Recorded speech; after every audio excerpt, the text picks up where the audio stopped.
All right. It is being recorded by a host or a participant. Good. All right. Hello, thanks. So yes, so this let's say this lecture is going to be about well, I suppose a thing that we see a lot, which are transfer operators, but actually mostly it will be about Koopman operators. So um this is to say the adjoint. I should just say before people were asking about how you make these slides where you can do code, it's a thing called Rise. If that interests you, that's what it's called. So right, so I suppose yeah, if we just recap what we said yesterday, we were saying, well, you can kind of estimate your physical measure just by running your system for a long time and doing some kind of statistical uncertainty quantification. Well, this convergence is kind of determined partly by your the fact you have exponential decay of correlations, or at least some kind of fast decay of correlations. But then, of course, we could ask, well, how can we actually understand things like decay of correlations, or do things perhaps a little more complicated than computing averages with respect to our physical measure? And the way that people like to do this, both, well, obviously theoretically, but in practice, are using, well, kind of transfer operator ideas that we've all seen, that were covered in the other mini course a little bit. So, okay, the idea of a Koopman operator, just to remind you, is it's a composition operator. So basically the action of this Koopman operator on some function phi on the, going from the space into, say, the real numbers is, it's just composition with the function, right?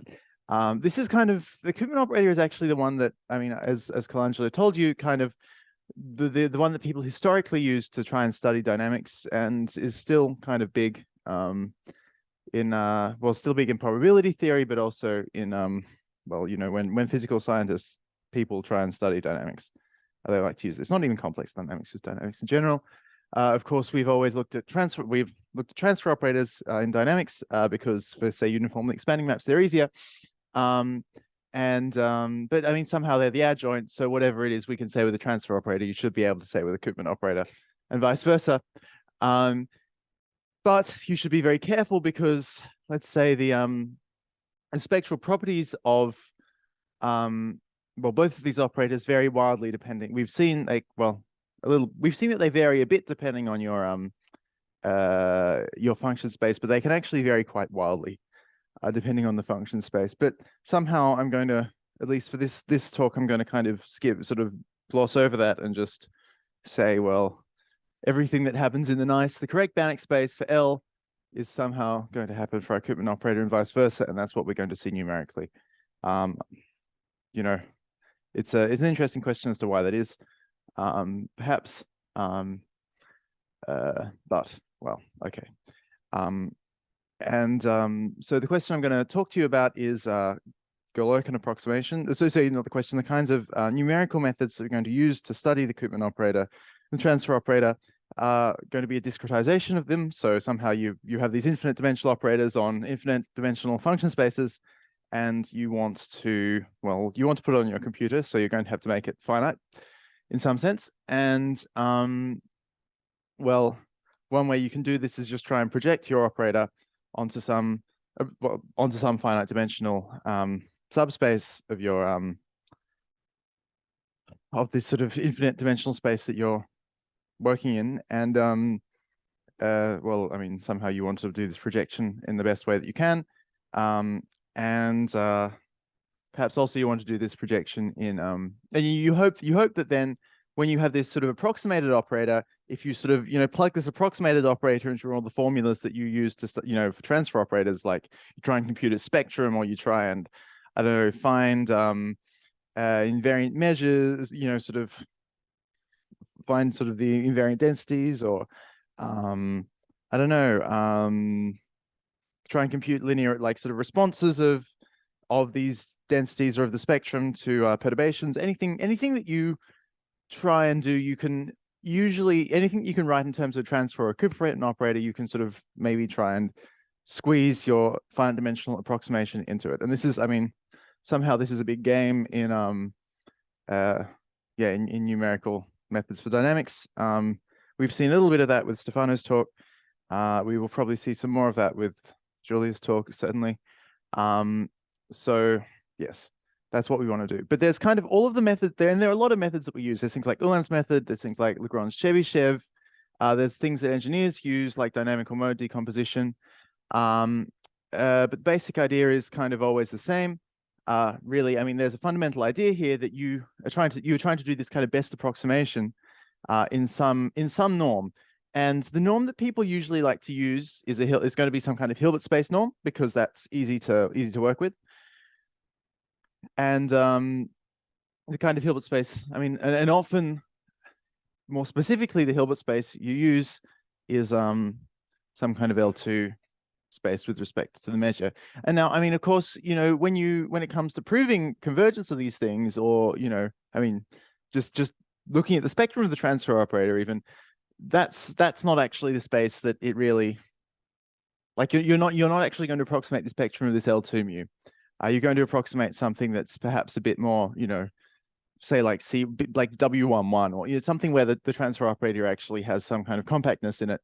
But at least, you know, when you sort of do your computations, this is what your sort of kind of the space you use to do your projection in. And I mean, I could say, if you sort of write it out, what you're actually kind of doing is some sort of least squares approximation of your operator.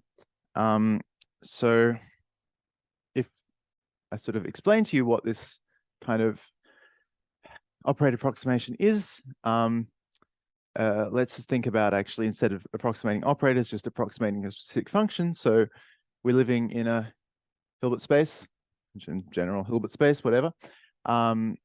This has to be and then there's some finite dimensional subspace, which, because we're doing computation, we're going to want out. So we can't just, you know, we can't necessarily just work with abstract vectors in our computer. We need to work with specific ones. And if you want to write a vector that's in a subspace, you might want to write it as a linear combination of your basis vectors. So we have some subspace here that we want to approximate some function u, which is in the full space, by in the subspace. And okay, so basically what we want to do is you want to find some element of the subspace that minimizes this norm. And okay, so somehow you probably will have done this in some sort of linear algebra course, but if you want to find if you want to find this sort of minimizing norm, what uv has to be is the orthogonal projection of u into the with respect, you know, onto v. So if you sort of do your little variational principle, what you get is that the difference between u and uv. So somehow here's v, here's u, and then this uv has to be here. Great. But I mean, obviously not this works in any sort of, in an abstract sense. And this is the kind of expression that we're going to need to try and figure out. We're going to use this expression here to figure out what's going on with v, like to figure out what uv is. So of course, knowing that our subspace v is just the sum of these basis functions, it's enough to say we know that we have uv if we can find, well, if this holds for all our basis vectors j. And okay, so somehow it has to obey this property. Well, I mean, just you know, we can just rewrite it like that. And the Hilbert space, okay, so we can actually, I suppose, you think about using notation here. We can write it as, if we think about sort of inner producting with psi j as a, you know, an element of the dual of the Hilbert space, we can sort of write it like this. And I mean, like, I haven't explained to you why you want to do this, but it makes sort of writing it out, actually computing this uv, a bit easier. In particular, if we write a row vector here, which is the basis of our subspace, then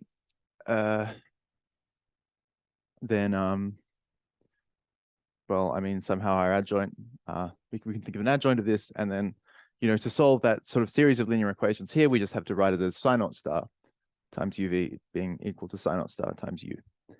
And I suppose for future reference, if we can, if H is sort of, you know, I suppose can be written in some kind of basis, perhaps a countable basis, then we can actually, we may actually be able to write these guys as column vectors. So psi naught here is really some kind of matrix, if you write it in the basis. But here we're just saying it's sort of a, you know, a sort of row vector of just abstract vectors. So okay, so somehow what we need to do is to say that we have basically find some UV so that, well, I mean, so that these two guys match. So obviously there's some big kernel here in this psi naught star, hopefully. But I mean, it's not entirely sure certain how we can actually how to actually compute these. I mean, you know, I've given you some abstract equation, and well, you want to be able to actually do this, do a calculation of it, and again, whether that's by hand or on the computer. And so, okay, well, let's just try and write this in terms of basis vectors. So we know that UV has to be in the space, so we can write it like as a sum of column vectors. And well, okay, if we didn't just going sort of element wise, we need this to be true, because psi j in a product with this has to be equal to this.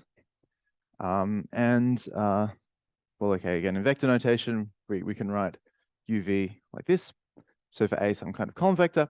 And then this, or like the fact that psi naught star U times UV has to be psi naught star times U, just looks like this, has this kind of expression here. And well, supposing that the U, if we think about this psi naught star times psi naught, the sort of jkth element. So this is actually a matrix now. It's a sort of capital K by capital K matrix, and that should be K equals 1 to K.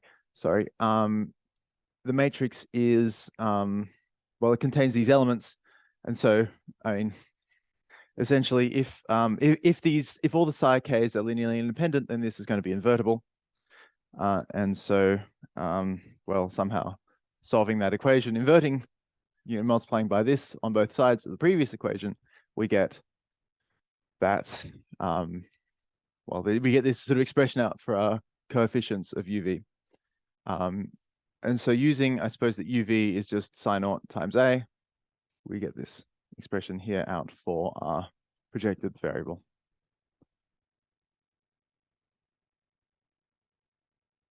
Of course, this is linear, right? I mean, UV is in fact just a function of U. I mean, of course we all know this because we did our linear algebra course, but in terms of actually specifically what it is this linear operator here. And well, okay, hopefully we can use this to approximate our transfer operator, or sum operator, in fact. If we just want to do a computational example of this, how you actually implement that. So okay, so let's imagine that our Hilbert space is just a sort of, you know, is some real vector space that's r to the 10. So it's a bunch of column vectors of length 10. With this inner product, so just the usual Euclidean inner product. Well, okay, we set our dimension to be 10, and then here is some random vector, which I might actually call U, because I'm going to want to approximate it. No, that's not okay. Sorry about that. There we go. Great. So okay, then if we I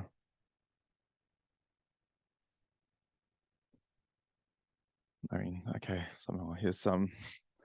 What this is saying is that, you know, when we actually, if we want to take this kind of Hilbert space adjoint, we just have to take the, you know, the conjugate transpose as you do in your routines, and you can see here that it is in fact the same as this specific dot product. Perhaps I'm telling you something obvious, but if you're in a product something different, then you may have to you can't necessarily just do that. You may have to do something a bit more fancy. I suppose often you have some kind of, you know, perhaps some weight here that depends on I or something like that, and then you have to multiply by a matrix in between these two. Okay, well, if we say in this sort of computational example that our basis elements are just, well, of that form where EI is the sort of kind of basis vector, so we do this kind of approximation, and you can see here that this is psi1, this is psi2, and so on and so forth. So we're just kind of, when we go to do our least squares, we're just basically going to try and project onto stuff that is, well, in the span of the first 5 column vectors. Nothing particularly exciting. But okay, so here's our u. And well,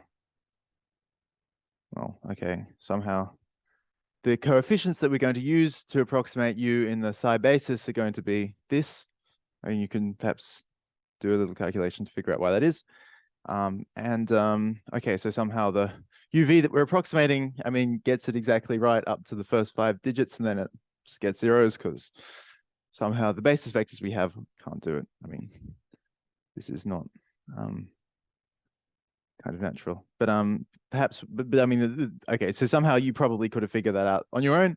But if you have more complicated basis vectors, you want, maybe you do actually want your computer to perform that calculation. Right, and so actually, I mean, this is a side note. It's not always necessarily very useful in computation, but sometimes it is. This expression here, which looks a bit funny, is what is known as the pseudo inverse of psi naught. So, I mean, this extends the idea of an inverse, and it extends it in particular to when psi naught isn't, say, isn't square or isn't invertible. If it was square, then it would actually just be, this would just actually be psi naught inverse. But seeing as it isn't, it isn't. And we can sort of understand this through the idea of what it actually does, if you would like to know, through the idea of singular value decomposition. So if you've not seen this before, I mean, it's a nice thing for computations. It's important numerically, actually. But if we have some matrix W, which we're going to try and take a pseudo inverse of, you can write it as a sort of somehow as a diagonal matrix. But you need to sort of on either side have some orthogonal transformations, so some rotations. So you need to sort of rotate your phase space a bit, then scale it, and then rotate it again, and that's what your transformation does. If you have something like this, where you have, if you sort of turn your diagonal matrix, separate out the kind of non-diagonal parts and the diagonal parts, so the non-zero elements and the zero elements, what the pseudo inverse actually does is it, well, it looks like this. So somehow, if you imagine if there was no zero elements here and you inverted this, you would get V, because it's orthogonal, so the transpose is the inverse, times sigma inverse times U.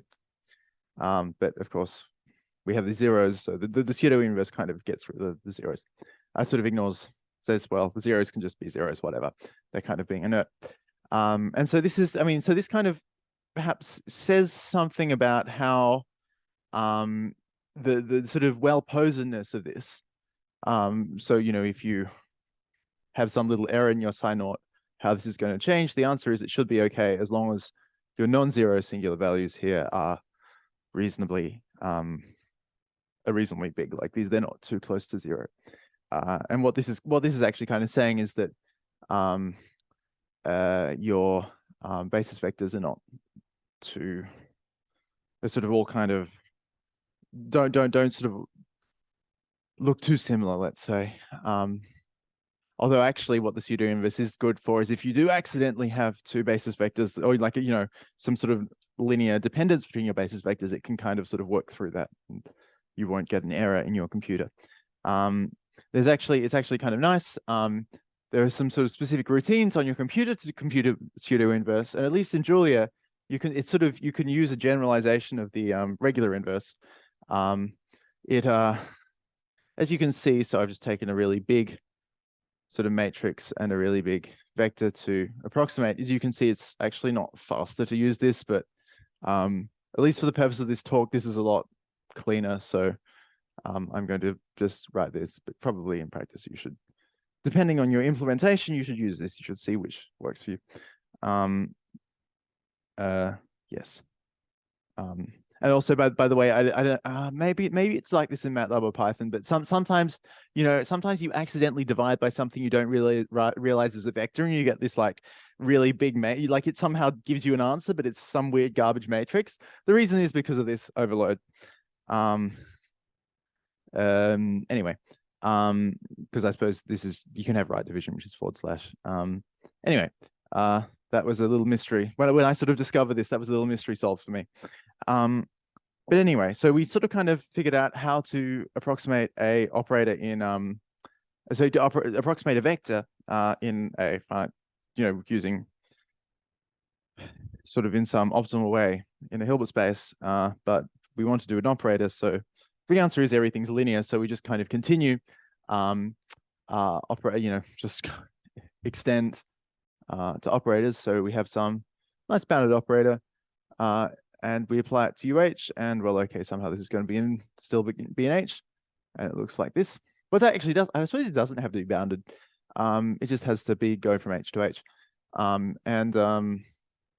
Okay, so somehow this is what our projection looks like. Like a sort of, projected vector looks like for a given U. And well, okay, somehow this tells us that our sort of best approximation of A in this finite dimensional subspace looks like this. Of course, so I mean, we do want to represent this on a computer, but well, we sort of, this operator here is actually not completely finite dimensional because it allows inputs that are in H in this full space that could be infinite dimensional. So well, let's just say that we want to restrict this. We just say, well, let's actually just restrict this to the finite dimensional thing, and so we have a operator between two finite dimensional subspaces, and so if we can compute it, which we probably can, right, then we can sort of somehow write this as a matrix. So in particular, if we start with some function in V, which we're going to write as a sum like this, then the output coefficients of this are going to look, well, okay, so the output coefficients of psi naughts, hang on. What am I doing? Okay, so right, so, and I should just say, yes, P, just remind you that P psi naught is just psi naught pseudo inverse. Okay, so, but if we want to do this, if we want to sort of do this kind of best approximation of some vector B, then, well, so some vector in V, which we write as psi naught B, we get this expression here for the best approximation of A times psi naught B. And okay, so if we define some other operator, psi n, or I mean, really sort of column vector, which you can think of as a linear a row vector, which you can think of as a linear operator, we get this, well, we get an expression that looks like this. And so if we, okay, so if we want to do a sort of, how would we say, so this is somehow the best, if we want to do a matrix approximation of our, of this kind of infinite dimension, well, this sort of projection of our infinite dimensional operator in from V to V, then we get a approximation that looks like this. So this is a matrix because you just think about this composed with this. Like this is strictly a matrix, even if these are just abstract Hilbert space elements, and this is also a matrix.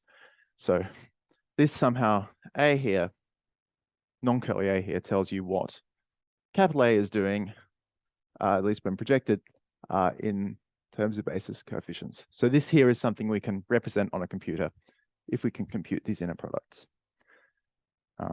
So, okay, so for the Koopman operator, for example, this is what our psi 1 is going to look like.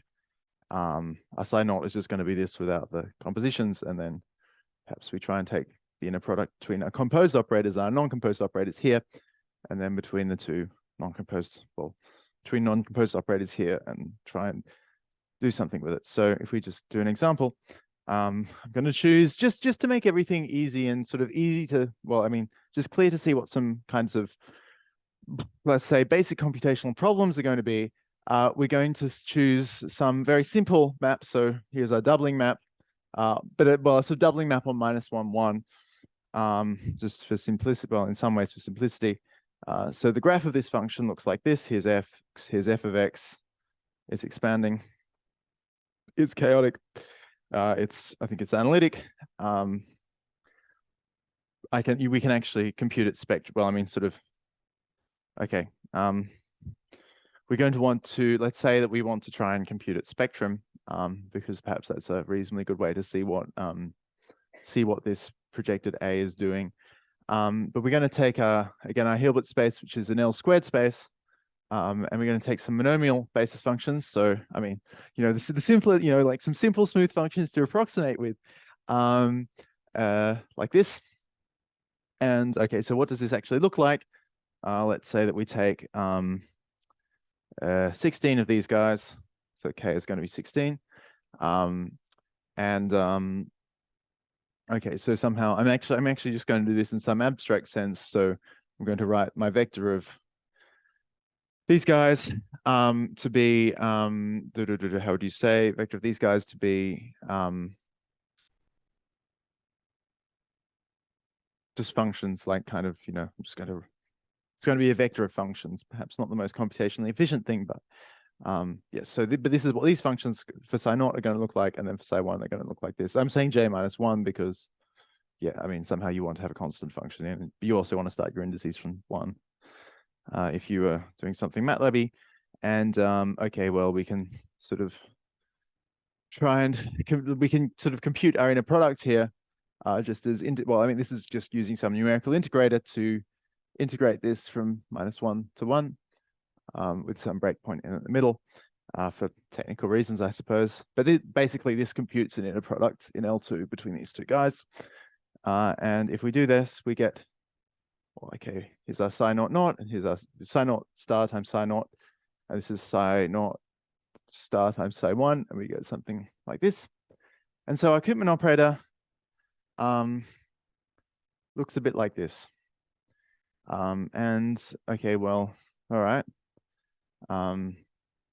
So yes, it's a K by K matrix, and it's sort of saying, well, and as a simple example, if you take a constant function, which is going to be the first basis function, it's going to spit you out a constant function, which is because that's the first basis vector, and then the other ones is going to do some other stuff.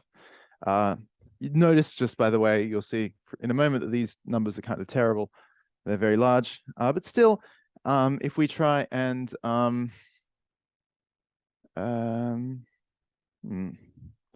feels a bit too good. Okay, let's just try this. I might spend a bit of time thinking.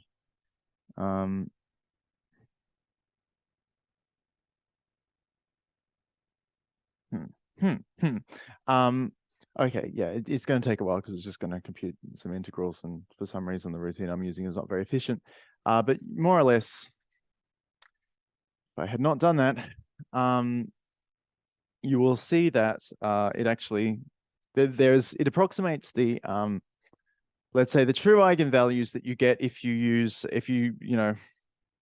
think about the transfer operator, which is of course the adjoint of the Koopman operator. You figure out what the kind of the relevant adjoint is, and you look at the eigenvalues for that in your nice regular function spaces like C1, and you see that it is quite good. And slower than I would have liked it,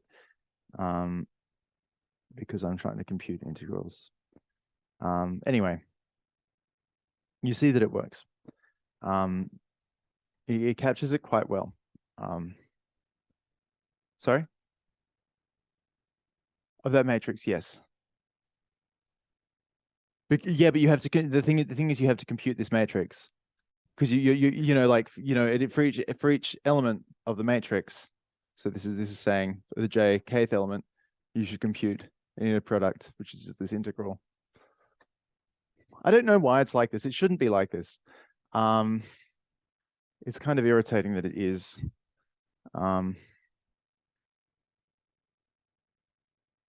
It's a very simple basis. The monomials are simple. Sorry. Well, yeah, I mean, it's, yeah. Perhaps actually, yeah, I don't know, man. I think this is just something that was a problem. Anyway, the point is it does okay. But if we increased k a bit more, if we increased it to like 20, we would get something that looked like absolute garbage. I mean, because you just have to believe me. But instead of something like this, and then I suppose if this is the, the true eigenvalues, in this case, we've seen that at least for the large eigenvalues, it looks right. You'd see something that looks like this.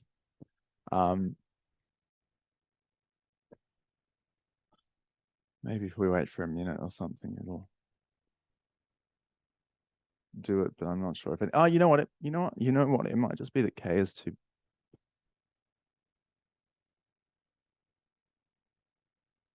Okay, let's do k equals 4 then.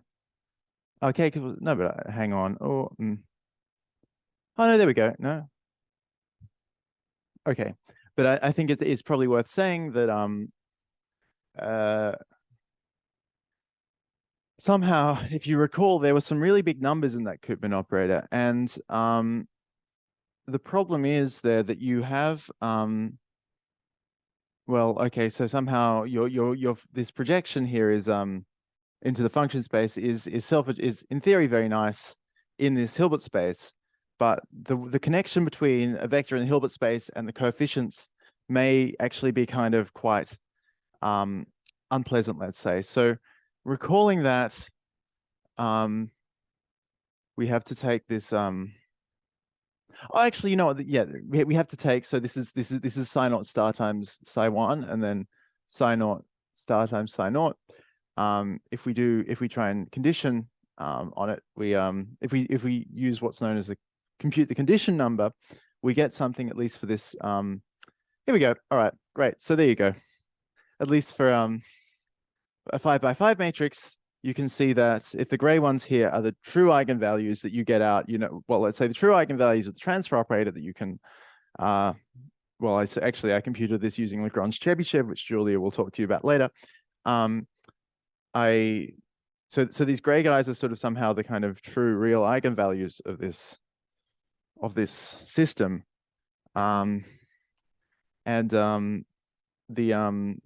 Let's say the Polycott real Polycott resonances, and these blue ones here are the eigenvalues of this transfer operator here. And actually, you can see, it's very nice. You can see that even though it's just a 5x5 matrix, we're using 5 basis functions.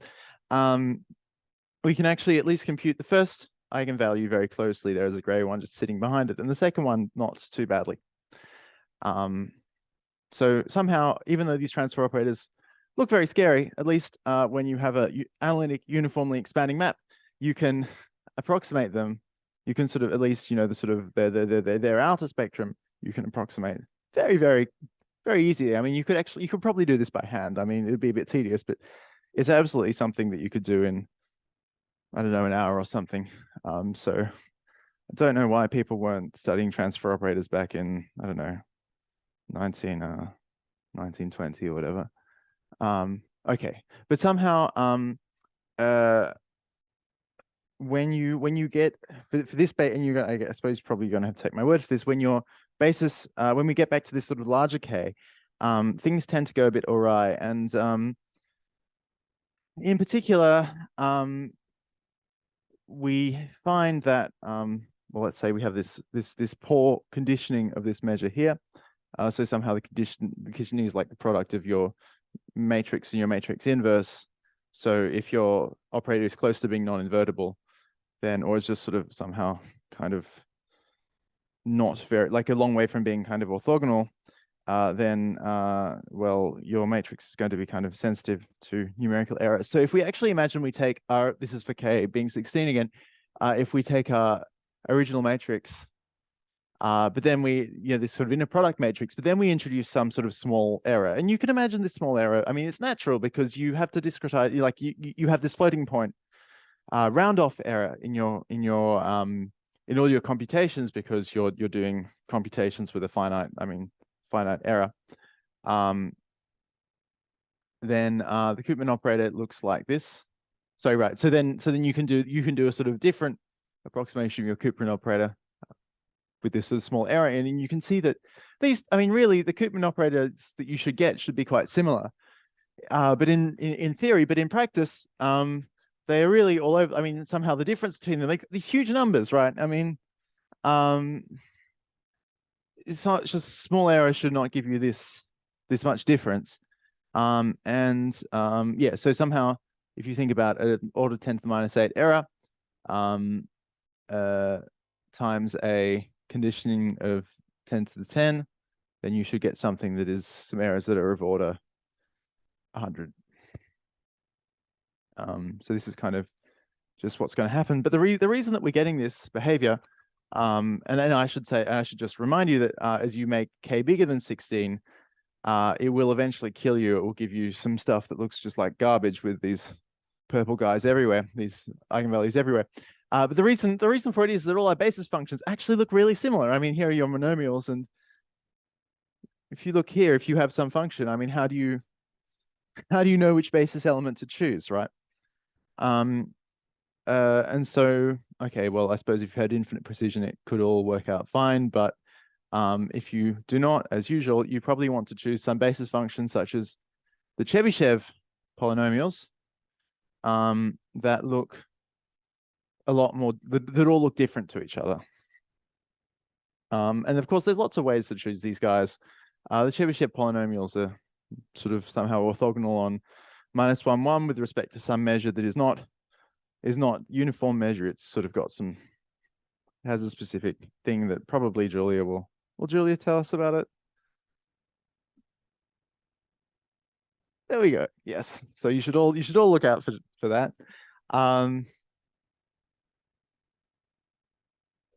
Yes.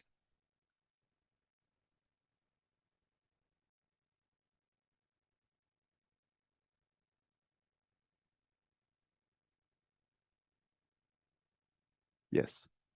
Yeah. That is indeed, as Kasun said, that is another very nice property of them. Somehow they're the best approximation if you have anything with any, if you're trying to approximate a function with any kind of regularity. And as you can see, I mean, yeah, like all these functions look very different to each other. This is, I mean, this is what you'll get for most orthogonal polynomials, but the Chebyshev ones are particularly nice, in particular because they're very, I mean, they're bounded somehow. Right. So if we try and do it with, if we try and do our approximation now using these psi naughts and our Chebyshev polynomials, are they? Yes, they should be. Yes. Then we can see that we get out something. Oh, so we're just doing 10. We get out matrices here that are much nicer. I mean, all our coefficients are quite small. They're all of order 1, except where they are. So I mean, our operator is actually sort of symmetric about 0, 1, and so odd functions map to odd functions and even functions map to even functions, which is why you're getting these numbers here that are ridiculously small. This is somehow the size of the floating point error. It's just, you know, it's these guys are 0 really, but yeah, if you see 10 to the minus 15, you should think 0 usually, at least if you're sort of thinking about adding, subtracting things. And of course, if we look at this, the conditioning of these Chebyshev polynomials, which is kind of it is sort of related to that what Kasim was talking about, we see that the conditioning number is quite small. So we expect that there will not be, let's say, sources of numerical error when we try and do our Koopman operator stuff. And okay, well, when we do this, we see that actually this is, I mean, so we have 10 here. We could have had 30 or whatever, but we can see that this actually captures the first 4 eigenvalues very nicely. And as we increase our matrix size, we'll capture a lot of the other ones as well. So somehow if you think about, I mean, so if you want to think about decay of correlations and sort of the niceties of fine points of decay of correlations, this eigenvalue here is actually telling you the rate, the rate of, well, the decay of correlations, the first order, second order, third order, fourth order, and so on and so forth. So that's, I mean, and I mean, I should say that if you actually wanted to estimate this from data just by computing a correlation function or something, I mean, you couldn't get anything as good as this. So at least for systems, at least sort of in this kind of setting, this transfer operators, or Koopman, I mean, actually Koopman operators, what we did here, are very, very effective. No, I'm not. But I mean, I'll tell you what you would have to do, right? You'd, I mean, perhaps correct me if I'm wrong, but I mean, like at least a very naive way to do it would be to sort of try and compute, you know, a composed with f to the n of x times a for some function a, 0, assuming that a 0 is equal to 0, and then you'd say, okay, 0, like here's n. Of course, there will be some error on all of these. And then you try and do some kind of, I don't know, exponent, you know, some fit to some e to the minus lambda n, and you try and figure out what lambda is. I mean, that's like a really dumb way of doing it. Maybe not. I mean, sometimes this is the only thing you can do because you have a time series, or something like this. So perhaps a more sensible way is the only thing you can do. I'm just giving you a, you know, a really sort of naive example. But if you have a setting where your transfer operator is very accurate, this sort of thing is very accurate, then you can do better using a transfer operator. Perhaps for other I can imagine, I expect that for other circumstances, well, doing some stuff like that may be comparable, where things are a bit hairier, but well, in this case, we know that it's good. But of course, I mean, so we have this problem here that I was trying to compute, that we had to sit around and wait a very long time for these integrals to compute. And part of that is that the integrator I was using was having some sort of problem that I don't really understand at this moment. But you know, in general, this becomes really slow because, I mean, somehow, particularly in high dimensions, because you well, you have to start integrating over a larger and larger domain. And if you have if you want to look at some measure mu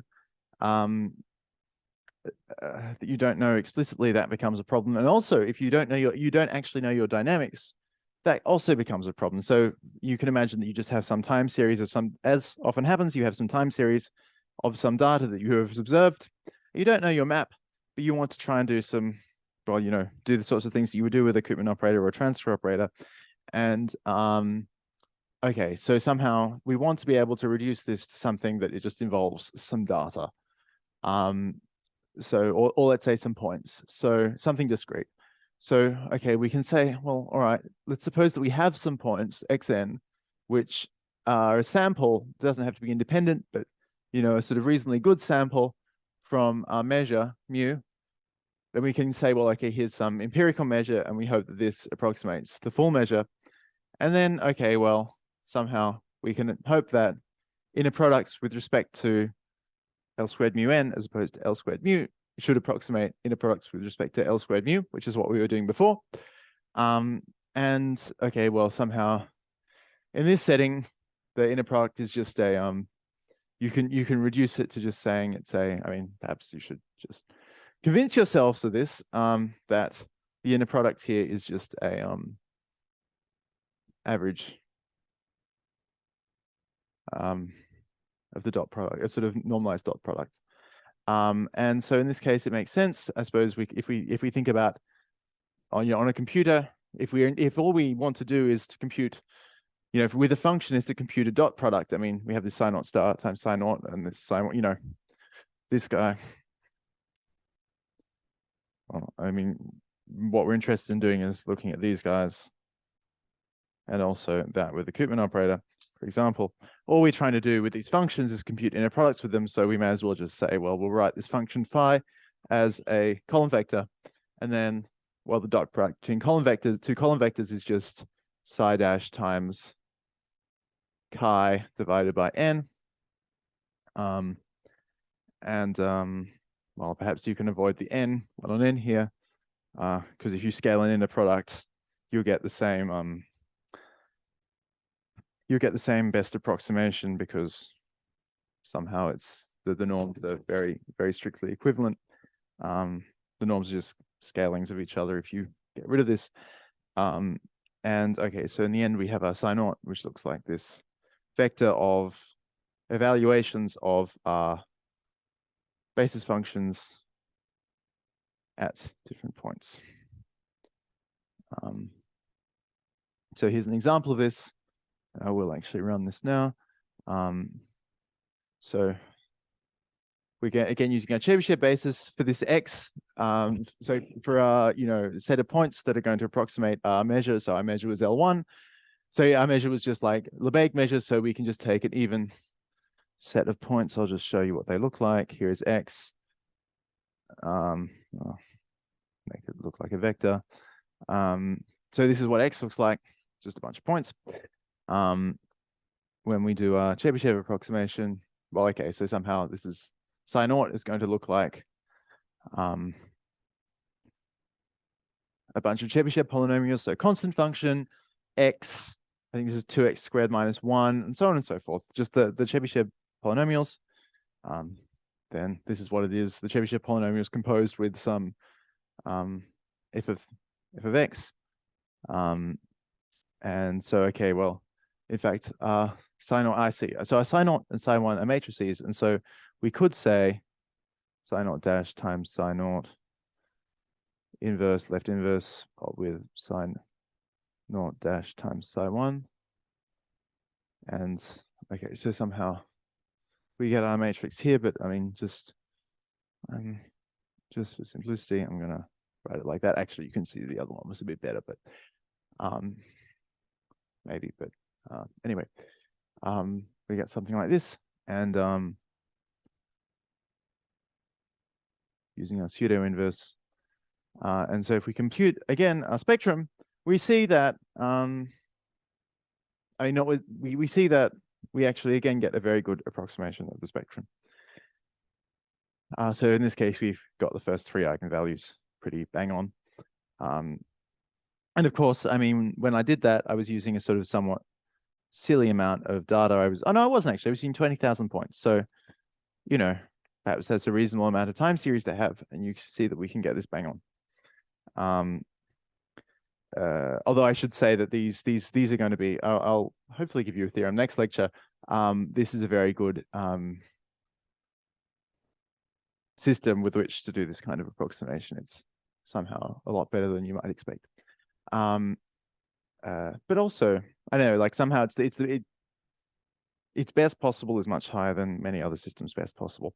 But anyway, if we actually, I mean, more realistically, we might just have some time series data of our dynamics.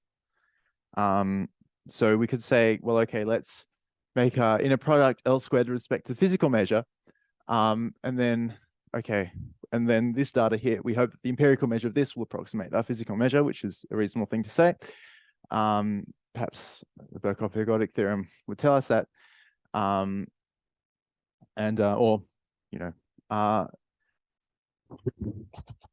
Right. So we get some. So what this looks like is we have this is our sample of our dynamics. Sorry. Okay, we just had to spin up. So this is sampling our dynamics. We have some time series X, which is a time series of the past. And okay, so then psi naught is just the Chebyshev, again, the Chebyshev polynomials applied to this X. But then psi 1 here is in fact the Chebyshev polynomials applied to the next value of X. So somehow this is like saying xn plus 1 is f of x. So you can sort of see how this works. But the nice thing is that we actually, like at least at this point, we're just, from here on in, we're just working with x. We don't actually need to know what our function is at all. We're just working with the time series. And we see that for this long time series, we get, again, a very good estimate of our points. How long? So I'm just going to check how long it's for. Oh yeah, for 10 to the 6. If we have something a bit more reasonable, so something like 1,000, and we do the same thing, so then we might get something actually substantially worse. So this is perhaps a more realistic example of what you're going to get with a reasonable amount of time series, and you can see that at least the first eigenvalue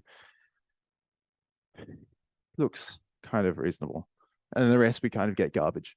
Should I explain why we get garbage? Yes, I should actually. Okay, so part of the reason that we get a sort of kind of tip here is that the stuff on the peripheral spectrum is a lot easier to approximate. Do you have the time? 35 minutes. Okay, great. Stuff on the stuff in the essential spectrum here is so stuff on the peripheral spectrum is a bit easy to approximate, and I think next lecture I'll perhaps try and explain to you why that is. But the stuff in the middle tends to be, I mean, it is actually physically less meaningful. It's really looking at sort of, let's say, smooth, like you need this, if you recall from Carlangelo's lectures, you really only see this kind of, like, this spectrum is usually hidden by the essential spectrum.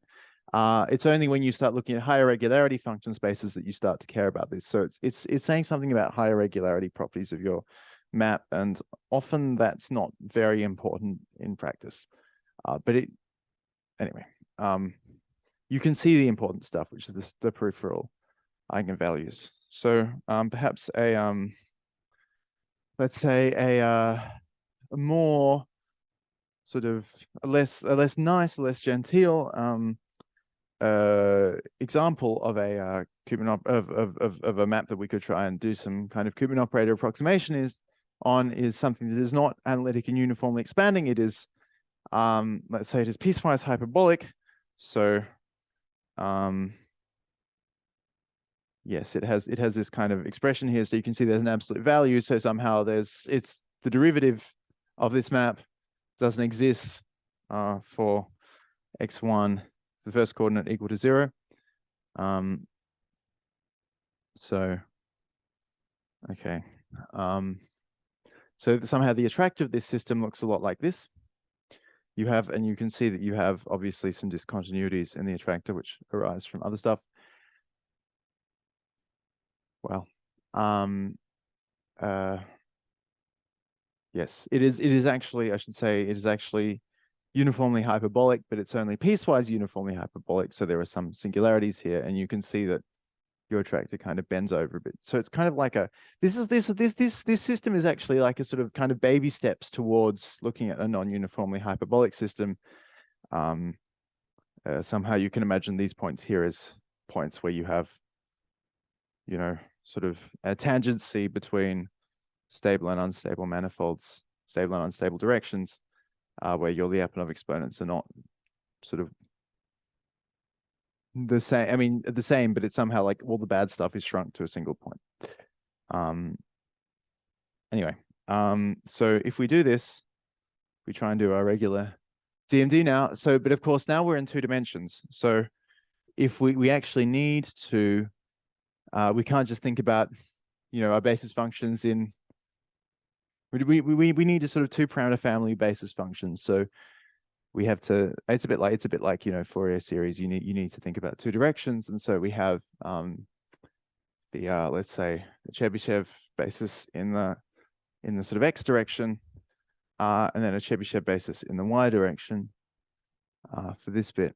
And well, I've somehow done some fiddling around with matrices to make it so I get a nice matrix psi naught, which is of size the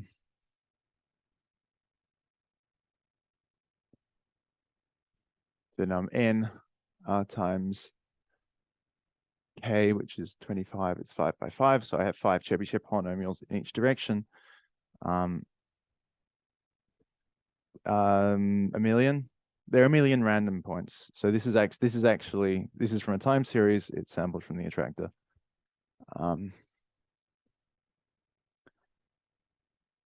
If we just do that again,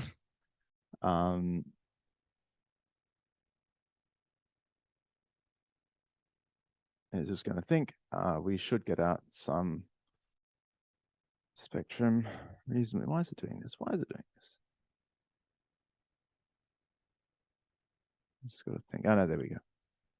There we go. Okay, and so we can see Well, actually, we have a sort of we have a lot of points here, and if you increase the accuracy of your system, of your approximation, these points are not really going to go anywhere. They just kind of all exist. Maybe this might fill in. And what it's actually showing you here is this is like what essential spectrum looks like numerically. You just have this kind of sea of eigenvalues. And I mean, like this, and so I've just kind of arbitrarily said, sort of ringed the these eigenvalues in by this gray circle. I'm just sort of want to be like, well, you know, this is where I think the essential spectrum is. But yeah, somehow these guys here aren't necessarily going to mean very much.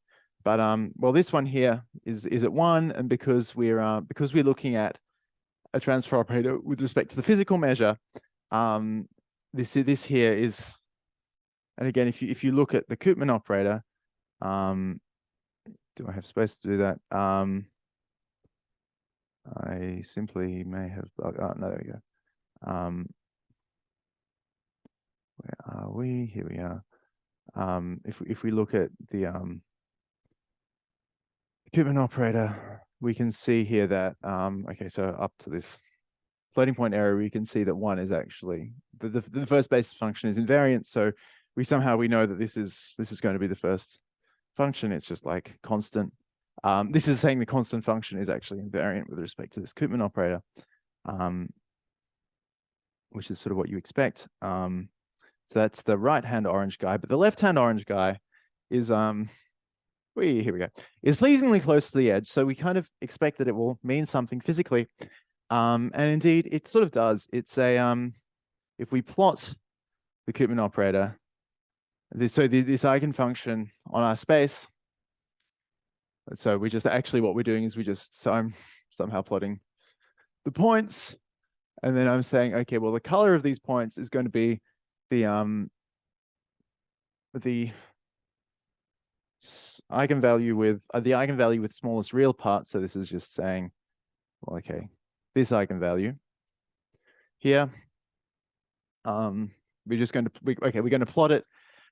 So this is its vector of coefficients, and then we're going to plot. Well, then we want to sort of turn it into what this vector this vector of coefficients looks like in the function, as you know, as a function on our points. And so we multiply by sine naught, and we get this picture here. So you can see, so different colors correspond to different. So the color corresponds to the value of the eigenvector.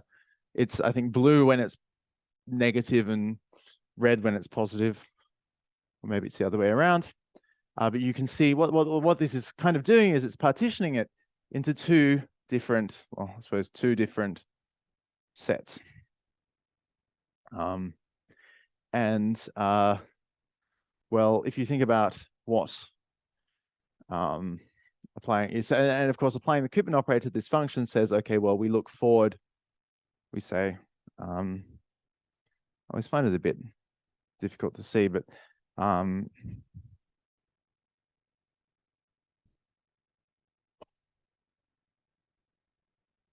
applying the Koopman operator to a function tells us what is it says, okay, well, suppose I'm here and I then get mapped to, where do I get mapped to from here? I think, okay, so somehow what the dynamics is, it kind of rotates it and then it sort of kicks it in the gut. So this guy here gets rotated down to there, I think. Oh, down to there. So, or perhaps somewhere here gets rotated to here and then here and get kicks in the gut. So here. So somehow the Koopman operator says, if I apply the Koopman operator to this function, here I'm going to see something from, so here I'm going to see something from here. So I'm going to see something blue. On the other hand, if I'm here, I'm going to see something from kick it in the gut. I'm going to see something from here. So no, from there, I think. So I'm going to see something red. No, sorry, no, it gets red. This is something I've seen a lot, and I just simply, which way does it get rotated?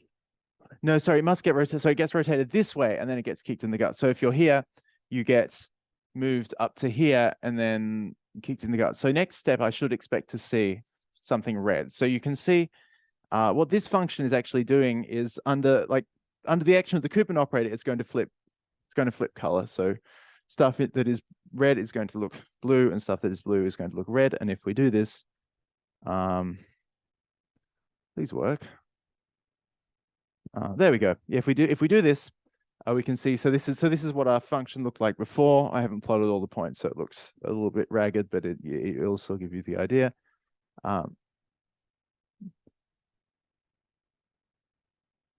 Well, I suppose it doesn't really matter because you could, let's say that deep blue is 1 and deep red is -1. It's an eigenvector. You can scale it how you want. And then white is probably 0. We could just check that.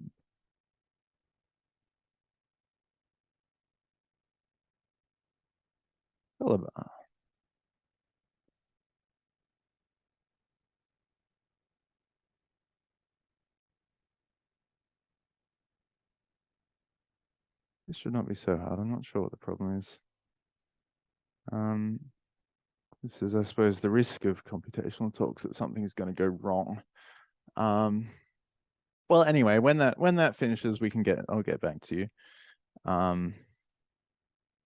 Okay, but if we look at what happens if we keep applying the Koopman operator to this function, we at least understood the first time. We started with the red stuff here and blue stuff there, and well, we kind of swapped. And then, well, if we keep going, so this is actually applying the real Koopman operator, multiplying by 5. We can see that we still, once we apply 2 steps, the stuff that was red is now back in the red zone, and the stuff that was blue is back in the blue zone. Well,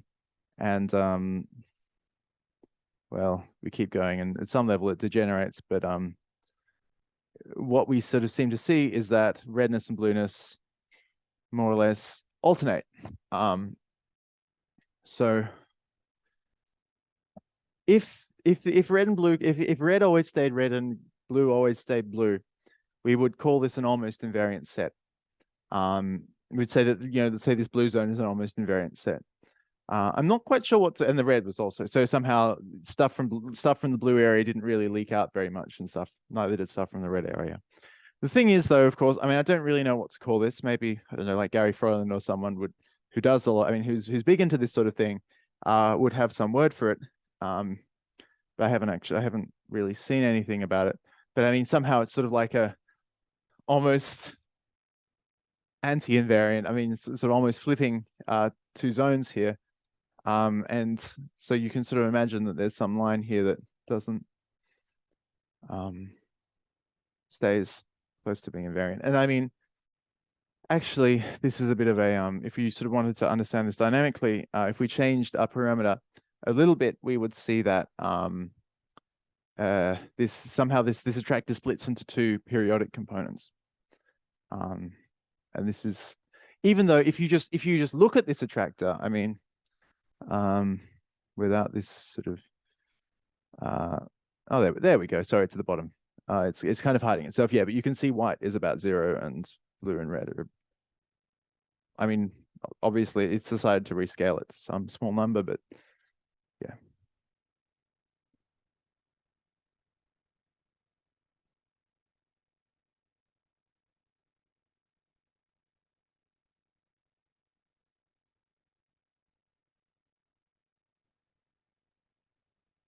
I suppose the point is that if you just looked at this attractor, you couldn't say, well, there's 2 components that don't really mix. And perhaps if you have a higher dimension, I mean, if you have a high enough dimensional system, it's hard to visualize things in a particularly useful way. So when if you could imagine this is like several, 10 dimensions or 1,000 dimensions or something, and I mean, you just can't plot that. But certainly what you can do is you can plot a spectrum and see that you have some element of your spectrum that's, say, close to 1, and it's close to the unit circle, and then this says that there is some dynamical structure there that is being sort of preserved in some sense, quite carefully. And yes, sorry, you should just ignore that. That's just some mess, but yeah, that is a bug. All right. Yeah, so that's kind of cool. But we could actually ask, maybe we can do a bit better. Can we try doing this for the N-on map?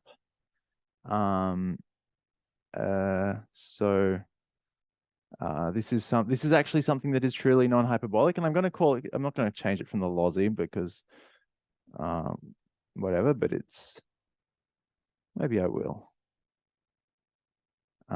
So then I think the classic parameter is 3, but I'm going to make it this because I played around and I decided it was good, and I wish it would stop doing that. Thank you. And then, okay, so now we simulate the Henon map for a long time. Let's see what it looks like. Okay, so here is what it looks like. And you can see that there are, well, again, we have some attractor. Actually, you know what? Just do it with this one, be a bit more honest. So we can see that actually there are two periodic components here. And so what's going to happen is it goes from here to here to here to here to here. In other respects, it's kind of non-uniformly hyperbolic. You can see that there's this folding behavior here. So unstable manifolds are sort of getting really kind of curved over each other, and it's geometrically unpleasant. And I mean, people have proved something for the Henon map when this 0.1 here is ridiculously small, and we can say that you have positive, I think you can say you have positive Lyapunov exponents for a positive measure set of parameters. But somehow this is the furthest anyone got, and this was 20 years ago, and no one's really done anything much with it since, as I understand it. Yeah, so difficult. But we can try and do Koopman operator stuff with it. So we're just going to do exactly the same stuff, exactly the same routine, apply Chebyshev to it and to a time series, and sit and wait around and see what we can see. Oh, it's all non-rigorous. I mean, we don't know the convergences. We don't know. So we don't know what? Yeah, no, we don't. But I mean, at least arguing from that kind of logistic, like the logistic map argument there, I mean, it's the same thing where you might fall into a periodic window or something like this. But we simulated it for a long time. I mean, we simulated it for a long time. We haven't at least come across any periodic windows, so we think it should be kind of rigorous. So I think this set of meaningless spectrums should probably be a bit bigger. Of course, I mean, it's hard to look at something and be like, that's meaningless. But I'm just going to I just think that that's my best guess. And indeed, if we plot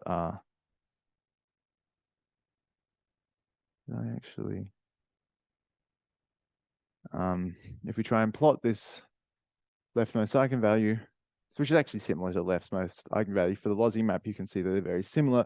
Really, the lossy map is an approximation is a sort of piecewise hyperbolic version of Henon.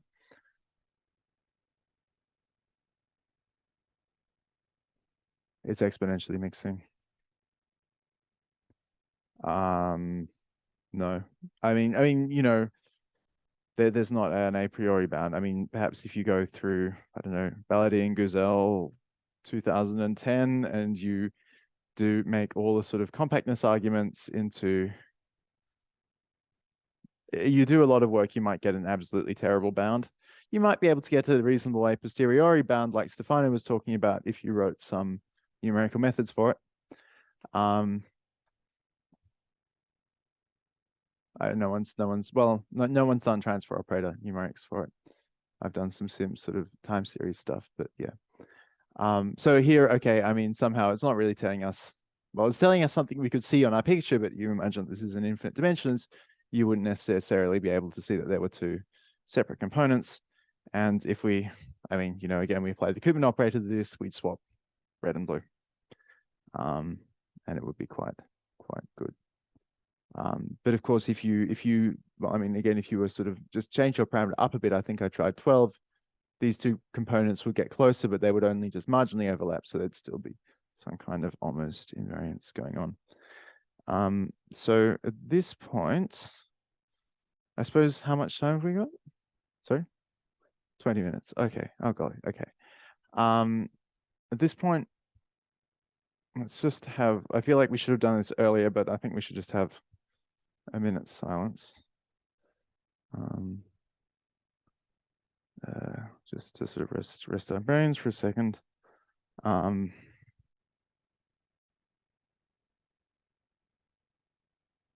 As you said, none of this is rigorous, right? Like, so no bound on how, like, any sort of like how far these eigenvalues you compute should be. No, it's just all intuitively reasonable. Okay. And is there any sort of theoretical way of, like, for example, in Stephanos' talk, like, I mean, he had this interval arithmetic and things like that sort of tells you something rigorous, right? Like, Yeah. so is there any idea of doing something like that in this setting? I'm just asking, like, I don't know. I mean, I don't know whether it works here or like. So so well, I actually I will how would we say so you could try and, I mean, you could try and implant everything in interval arithmetic. You could try and bound the error between your, you know, from this kind of true inner product versus this inner product that we're doing computing with some points. So then you could actually say, well, this, you know, this sort of projects this best approximation in L squared of mu. You could say, well, I can get some bounds on how far my spectrum, or how far whatever it is that I want to compute is from that. But to actually say, well, is this L2 approximation close to the full system? That's a bit like actually close to some eigenvalue of the true Koopman operator in some Banach space. That's not something you can. That's something you have. I mean, you have to do. You have to prove, and you may be able to do it for some systems, but for other systems, you probably don't have much hope. Yeah. In fact, yeah. Yes. Can I ask also a small question? So there's something that I really didn't understand. So is there a formal way to prove that Chebyshev polynomials are better than monomials in this kind of work? Yes, I think so. There's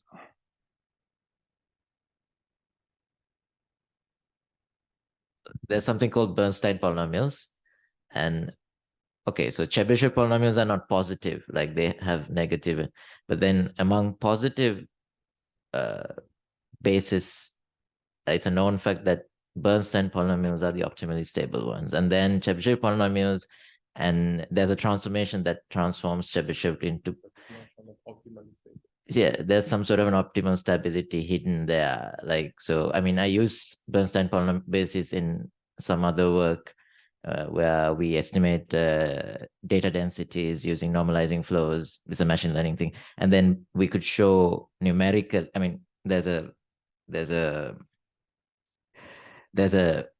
analytic proof as well, but there's a numerically you can see that if you use Bernstein polynomials, you know, your initial errors that don't get transformed much, like they don't amplify. So that's why I said, like, you know that you can convert Bernstein into Chebyshev under a nice transformation. So that might be the reason. I mean, that's an intuitive guess, like, but... yeah. Yes, I guess. I mean, certainly approximating Chebyshev using a sort of, let's say, a Chebyshev approximation is in the sense of, you know, there's some inner product in which they're orthogonal, is, and using that to approximate functions is a very let's say a very effective, is the most effective way to do it. I mean, of course, using polynomials in general and approximating it with respect to some reasonable L2 norm is also is going to be almost as effective up to some, you know, let's say constant k, like the difference between the constants is going to be k to the half, where for k being the order of the basis approximation. That's not the, which is actually what we're doing here, but I mean, somehow using Chebyshev functions and using monomials, at least in theory, is going to be equivalent, because you still get the same vector spaces. It's just well known that they're bad. yeah, they're bad to deal with. And I wish I could give you an example of this, but I mean, a book that sort of really espouses the virtues of Chebyshev polynomials and probably does have an answer to you. Oh, hello, an answer for you, sort of to mind. You know, perhaps a theorem even, is this book by Nick Trefethen, perhaps not unexpectedly, called what's it called? Well, I mean, just basically this guy's work. Approximation in Theory and Practice, that's right. But I mean, I think, okay, basically the idea is that if you try and if you do compute this matrix of inner products, which I believe is between, you know, xj, xk, dx, this gives you some matrix like this. Let's say we're going from 0 to 1.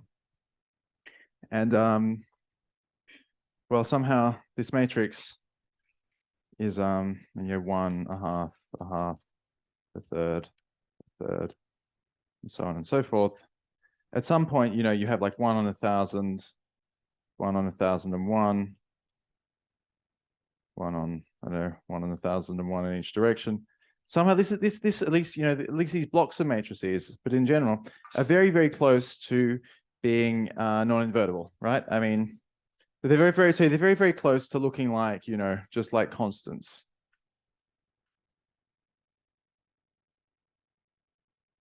Like sort of over a sort of large scale entails, you have something that looks like this. Now, if you think about this matrix, it is non-invertible. It has, you know, it has rank 1. And so somehow, this matrix, I mean, say these blocks here are also very close to being non-invertible. But if you look over the whole, I mean, actually, if you look at these columns, we have like, I don't know, 1 on, let's say 1 on 500, 1 on 501, 1 on 501, 1 on 502. These two guys look ridiculously similar to each other. So somehow this matrix is very, very close to being linearly dependent. So yes, if you want to sort of invert this guy, you're going to get something that's garbage, and I think increases exponentially or something worse than that. On the other hand, if you try and approximate, let's not say Chebyshev polynomials, but Legendre polynomials, which are very, I mean, somehow you can transform between them very nicely. This is actually, well, they're actually orthonormal or whatever, so you have something that looks like this. And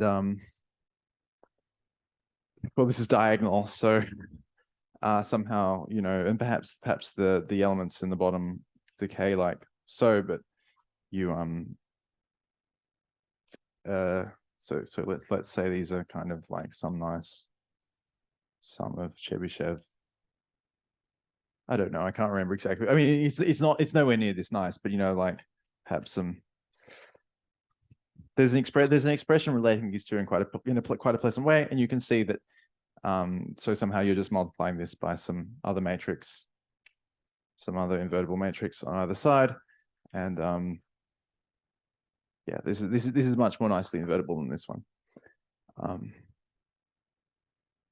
So it's sort of like the orthogonality makes everything kind of pleasant. It wasn't a question, was more a comment that you can think of Chebyshev polynomials so the Chebyshev polynomials are the ones that will minimize the interpolation error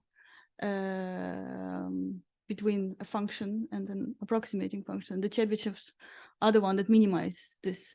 If you measure it in the uniform norm, the Chebyshev polynomials will minimize. In the uniform norm? Yeah. Not in the one on root.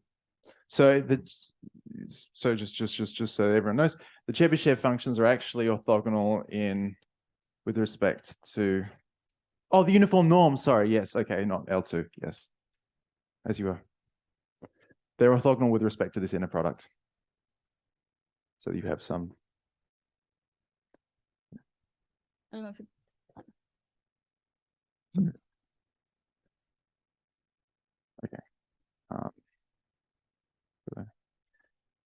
Well, I suppose there's not, perhaps for this lecture, there's not really very much more to say, except that, well, somehow the kind of big conclusion of this, which is that what I've been explaining to you is what is known as extended dynamical mode decomposition. So this is something that people love to do in say, physical sciences and so on. And it is, yeah, it's just a sort of very general idea of a Galerkin discretization. And actually, to some extent, if you change, at least if you sort of play around with the measure that you're sampling from and the basis functions that you use, perhaps also the operator that you use. That's not what I was going to do. Okay. You can see a bunch of other different, I will actually just do this in a moment. A bunch of other different operators fall out. And actually, okay, so I should just say we're discretizing different operators, but we can absolutely do that. So in this case, we're going to discretize, let's say, the transfer operator of the doubling map. So this is this kind of composition with the inverse of the doubling map times j minus 1 time, divided by, the Jacobian of our doubling map. And you can see here, well, actually, I didn't need to do that, but I just did. You could see there that the it actually approximates the transfer operator there we go. We actually don't need n very big, I think. It gets the eigenvalues. I mean, here exactly, but let's try something a bit more reasonable. Well, okay, again, it gets the eigenvalues very exactly. There's probably a good reason for that. But yeah, somehow it does do the right thing. Yes, so somehow transfer operators can also be done here. Obviously, it's a lot less natural because you need to compute inverses and think about Jacobians. So if you're just given some data, you really want to use the Kuban operator. But if you have something, a bit more sort of space to work with, you can try and discretize using other things. And so perhaps I will try and convince you of this next time. But basically, everything that we do can be thought of as discretizing, a Galerkin approximation of an operator using various sorts of different basis functions with respect to some measure that often we then want to discretize using some discrete measure because we don't want to compute lots of integrals necessarily. Or indeed, to compute an integral, you have to discretize in some sense. So it works all out the same.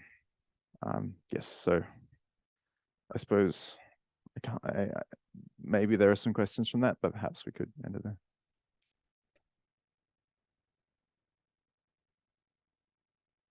Are there other questions or comments? Maybe actually I do have one. So particular approximation of the eigenfunctions that we saw, for the second eigenvalue. I think this could be interesting in the situation when we have an open system. Yes. Have you any results in this direction? Well, have I mean, somehow, no, perhaps there are some results out there. Certainly, what would you do in that situation? So in that case, I guess you probably don't want to look at, these kinds of long time series. What you would do is like what we did. Here's our example. Yes. Okay. So what we did. Why is this like this? Oh yeah, because I'm okay.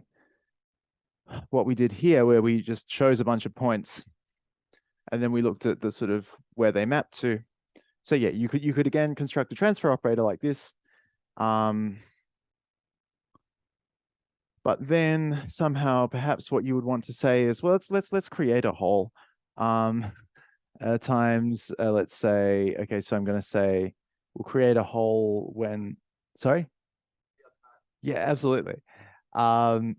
Let's say when the absolute value of f of x, so when f of x is very close to 0, let's say when it's less than 0.1. So we're creating a hole at 0.1. That should happen. Okay. So what this is telling us here is this here is 1 if what's true, which is equal to 1 if this is good to talk through it. It gives us This is 1 if the distance from 0 is bigger than 0.1, and it's 0 if it's too close. Oh, come on. Why are you like this? Why are you like this? F of x n, that's why. This is a problem with, yeah, okay, right. So we have something like this. Actually, let's make it different. Let's make it at the edge so we can all see what's going on. F of x n is bigger than 0.9. Okay, so no, less than 0.9. Okay, so somehow for the left-hand side, you can see that Chebyshevs are positive, our Koopman operator is positive, and then for the right-hand side, it is 0. So somehow, if you did an adjoint of this, you would get some transfer operator of the whole. And okay, here we go. We can see now that actually the constant function is not invariant. And if we plot, well, I guess the true eigenvalues will not be the true eigenvalues anymore. We can see here that now left eigenvalue is getting a bit smaller, and perhaps if I made our whole a bit bigger, hang on, how big is how many basis functions? Let's make our basis function use a few more basis functions. Oh,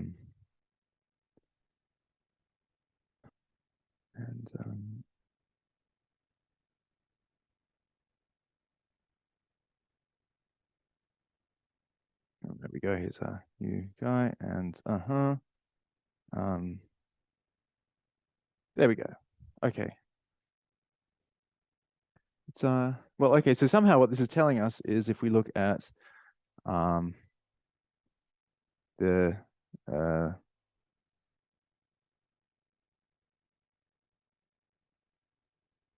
we look at our eigenvalues, we sort of no longer have something that's at 1. We have something here that's at 0.9 out. So generally, when we look at these kinds of this high order spectrum, we get a kind of escape rate there. So when we look at the sort of leading eigenvalue of a map with a hole, this is kind of saying how much of our probability mass will not fall into the hole, will not sort of get sent to 0 because it's like, see you later. So somehow this is telling us that maybe 2% of our stuff escapes, of our probability mass escapes over every step, which is really a small amount. And I mean, I'm just how would you say? Let's make this a bit bigger. A little surprised, but perhaps that's reasonable. If you, I mean, this is the thing. You like come up with some example, and you have to think it through before you can really explain it. Okay, yeah. So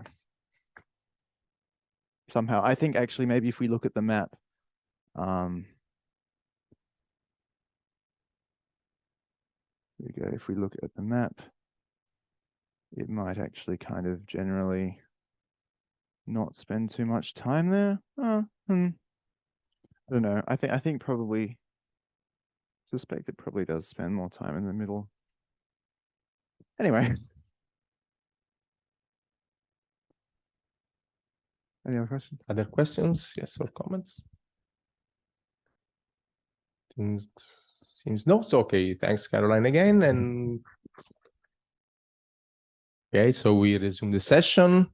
Let me introduce Jérôme Carrand from Sorbonne University, and he will talk about a natural family of equilibrium measures for the billiard flow, including measures of maximal entropy. Thank you very much for the invitation. So let me first introduce what Sinai billiard is, even though Carlangelo already talked about it a little bit. So a Sinai billiard is just on the two torus, you put an obstacle that is convex. So essentially you take a billiard table.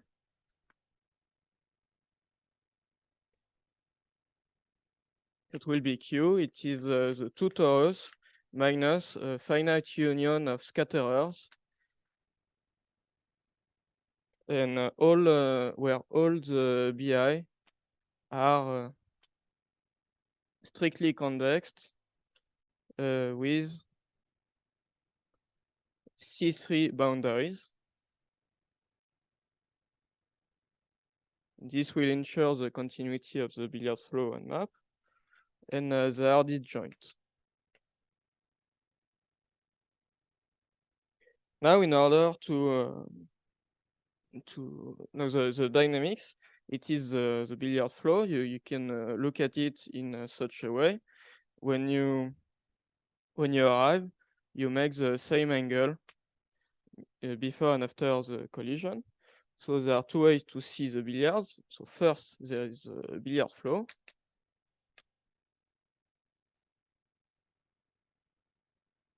Which is a flow acting on omega to itself, where omega is space and velocity, so that is q time the circle, because the speed does not change before and after a collision and in between. So the first way is the billiard flow, and the second way to see billiard is to see it as a collision map or billiard map.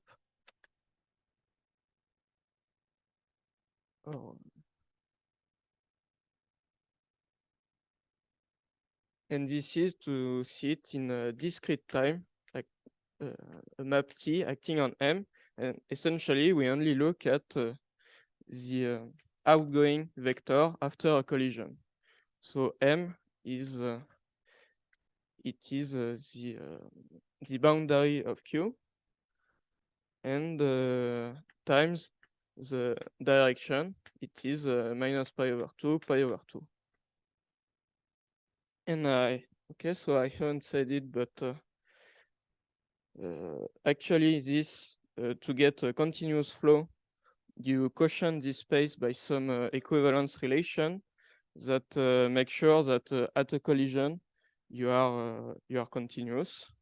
And this way, this flow is, phi t is hyperbolic, in the sense that there is cone fields that are preserved almost everywhere, because at grazing collision, that is trajectories that are tangential to an obstacle, you get discontinuities of the differential. So it is hyperbolic and a C0 flow. But you get a problem at grazing collision. And here, for similar reason, it is piecewise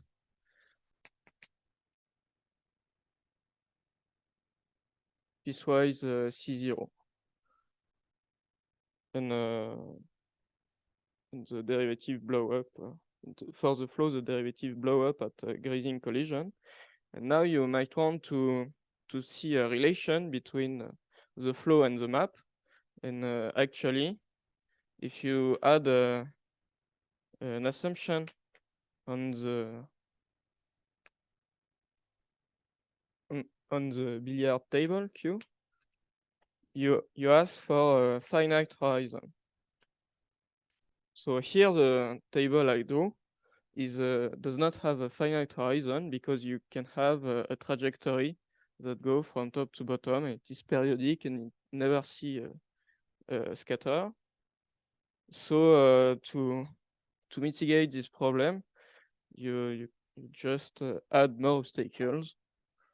If I add a big one, then the horizon is finite, in the sense that horizon, in the sense that there are no trajectories that are doing only grazing collision.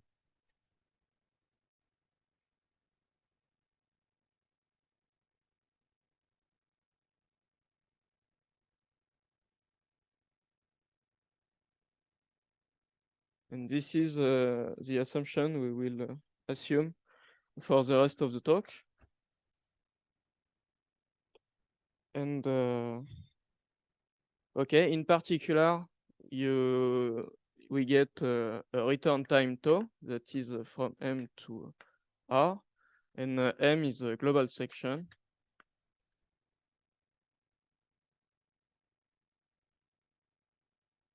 And we get that for tau, we get that phi tau of x is equal to t of x. Okay, so now I will do some history about some results on this kind of Sinai billiards. So first it was introduced by Sinai in the 70s, and he proves that no, actually, since it came from a physical model, there are some volume measures that are preserved. One is preserved by the flow, and another one is preserved by T. And we will call this measure SRB for Sinai Bowen, since they work a lot on this kind of measure, which are in this case they are in the Lebesgue class. And so T mu SRB and also the flow for some mu bar SRB. Okay, so Sinai proves that Sinai in the 70s, he proves that these systems are K-mixing.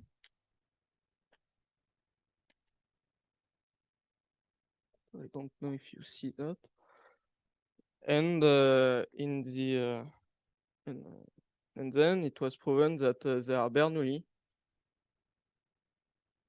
It was proven by Galavotti and Ornstein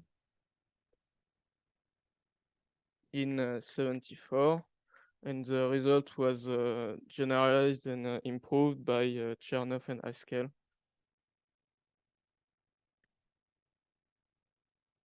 In 96.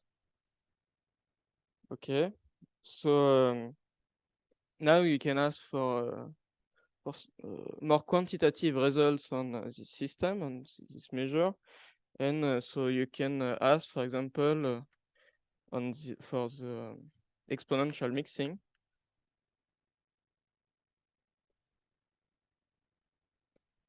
And in the case of the collision map, it was proved first by Young in 98, and then it was so Young used Young towers, and then she proved it again with some coupling arguments. And a few years later, Demers, Mark Demers, and Hong Kong Zhang in 2011, they proved this result with transfer operator techniques, and more recently for the flow, it was proven by Baladi, Demers, and Liverani, using also transfer operator techniques. Okay, now you can ask, what about other measure? Because here we only look at smooth Lebesgue invariant measure. So until recently, we only had the result on perturbation of these measures. But you can ask for equilibrium state, that is, okay, so just define for those who might not know what it is. Mu prime is an equilibrium measure for a potential G from M to R if it maximizes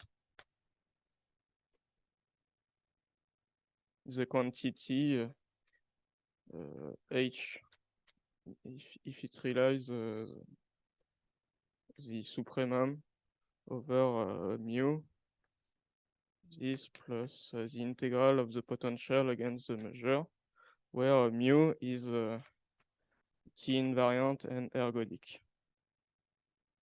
So an equilibrium state is an ergodic measure that is invariant and realize this supremum. So for the easiest potential, that is for when G equals 0, you call this measure measure of maximal entropy.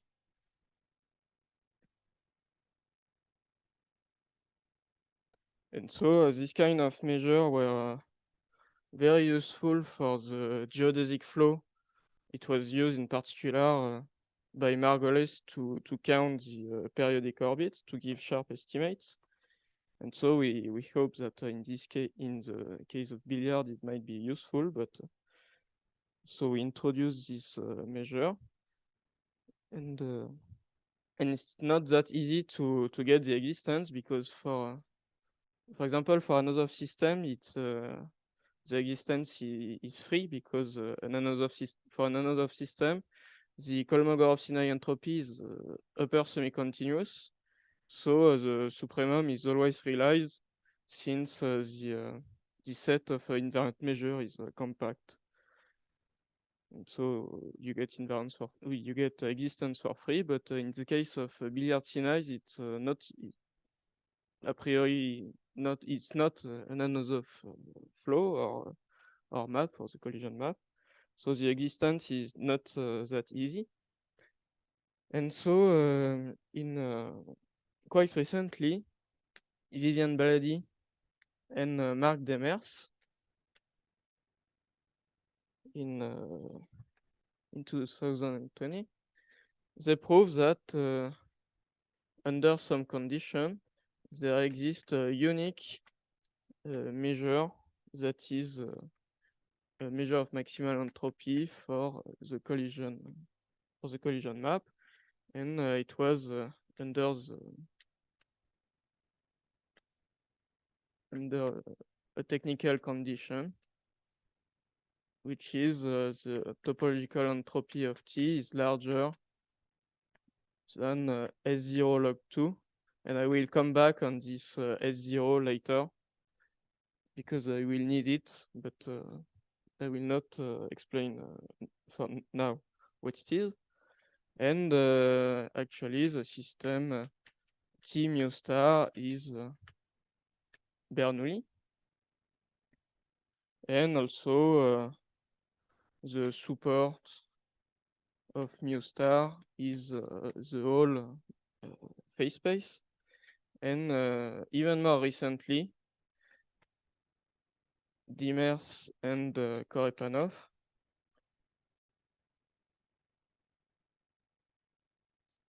in 22, they prove that mu star has a polynomial decay of correlation.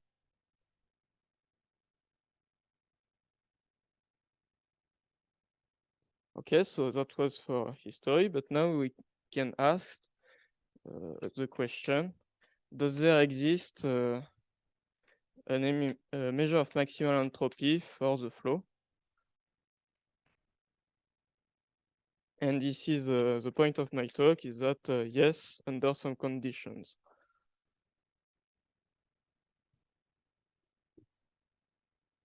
And we have some example of billiards satisfying these examples. Okay, so now the first tool to get to this result will be to reduce the problem to the collision map. And so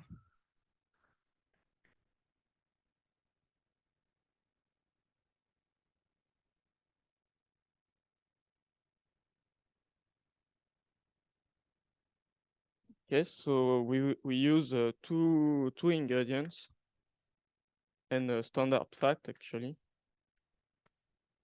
It is first the Abramov formula,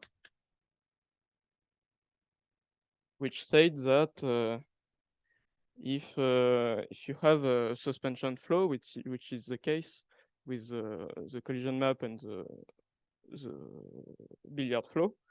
So if you take measure invariant by a suspension flow that is of the form mu divided by this times the Lebesgue measure in the direction of the flow, where mu is T invariant, then mu bar is flow invariant. But you have also this nice relation between their entropies. You have that the entropy of the flow with respect to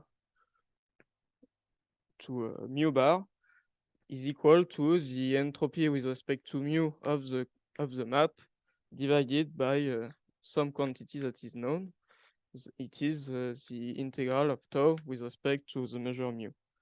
So this is a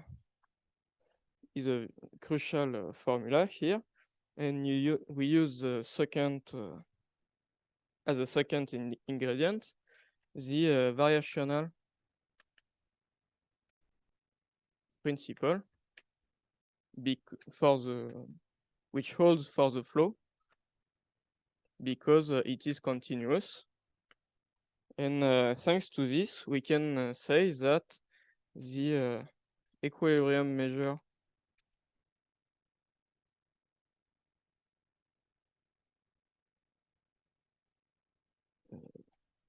with respect to the potential minus the topological entropy of the flow times the return time function. It is in bijection with the set of measure of maximal entropy for the flow. And the map doing this bijection is just you take measure mu and you do mu bar equal mu divided by tau d mu times the Lebesgue in the suspension coordinates. Okay. So now I can state the main result on equilibrium states for the collision map. Okay, so theorem. So first, we can define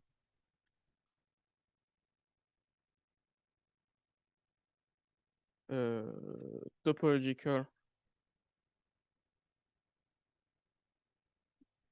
pressure with respect to T and any bounded potential.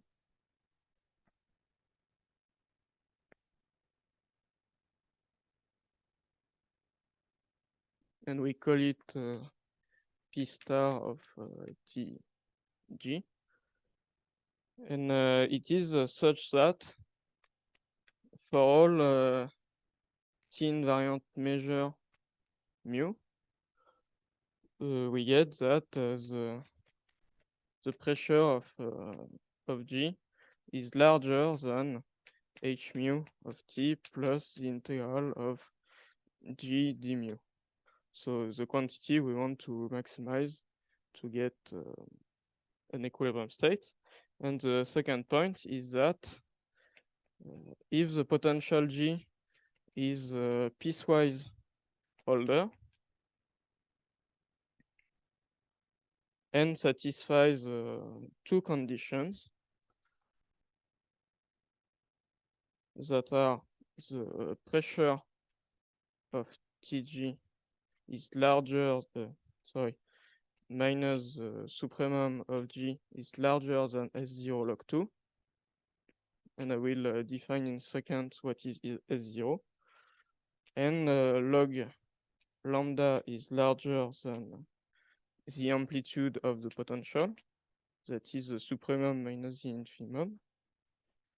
Then there exists a unique measure of there exists a unique equilibrium state associated to the potential G.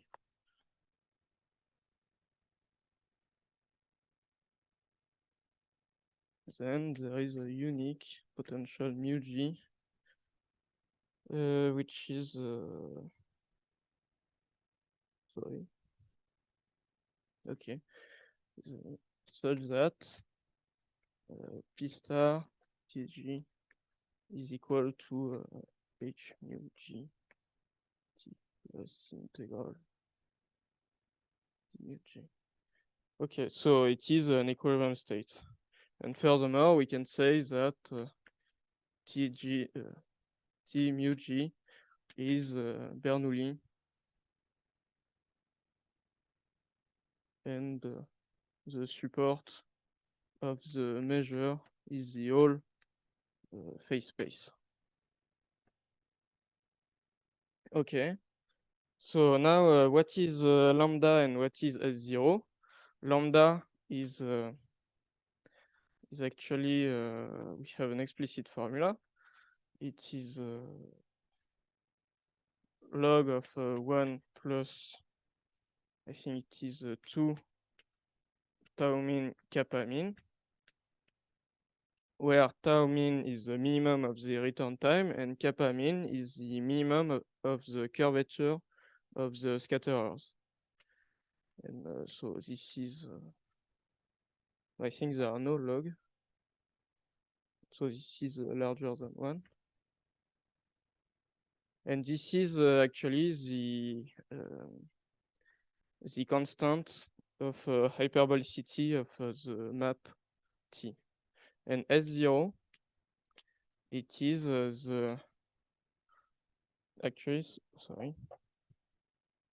it depends on two parameters.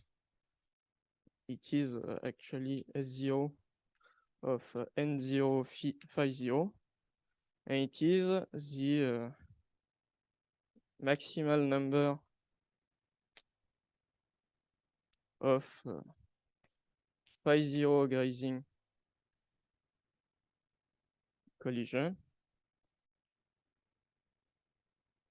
in N0 consecutive collisions. The whole thing divided by N0. So we have in mind, so what is a phi 0 grazing collision? It is if you have these scatterers, you get you take the normal, you look at the cone of angle phi 0, and you look only at trajectories in between this. So this is phi 0 grazing collision. And so you take phi 0 close to pi over 2 and n0 large to get a small value of for this.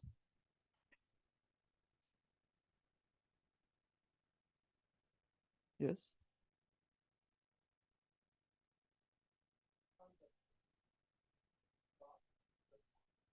Yes?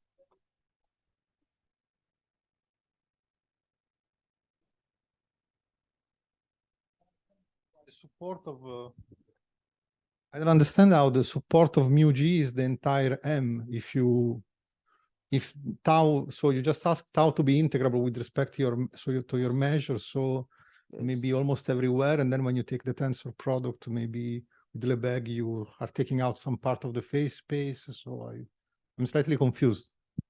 Yes, well, it has full support on the, because mu g it is measured on the boundary on the scatterers.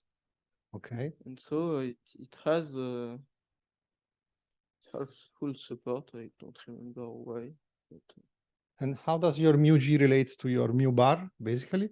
oh, so for you take g equal minus the topological entropy of the flow times the return time, and so you take mu g for this potential. So you hope that this potential satisfies the assumption, and you take the mu bar associated, and it should be a measure of MME, and I said should because you have to make sure that G satisfies the assumption. But if it does, it is a measure of maximum entropy, and it is well defined. Okay. So now we want to construct, I will say a few words on the construction of this measure, μg, and this will be based on a standard construction with Banach spaces and transfer operator. So construction of μg, we have two ingredients. First, it is anisotropic Banach spaces.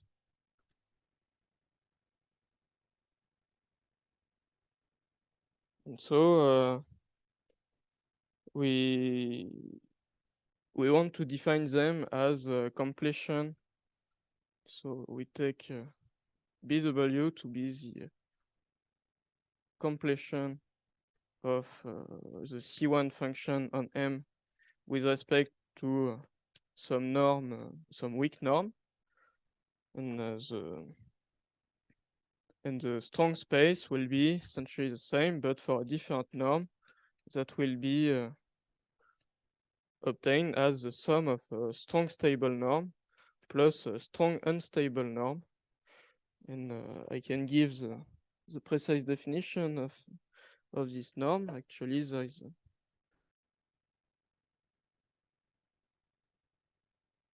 okay. So no, first a few words on these norms. You want them to take these norms so that you have some relation between these norms and the C1 norm, so that you get some canonical map from one space to another, and this will be much easier. So to define this norm, actually, we want to look at the regularity of a map, of this kind of map. So if you take f a C1 function, you want to look at integral of phi of f against some function phi on now on what do you integrate it and what is it. So you want to take w a smooth piece of stable manifold,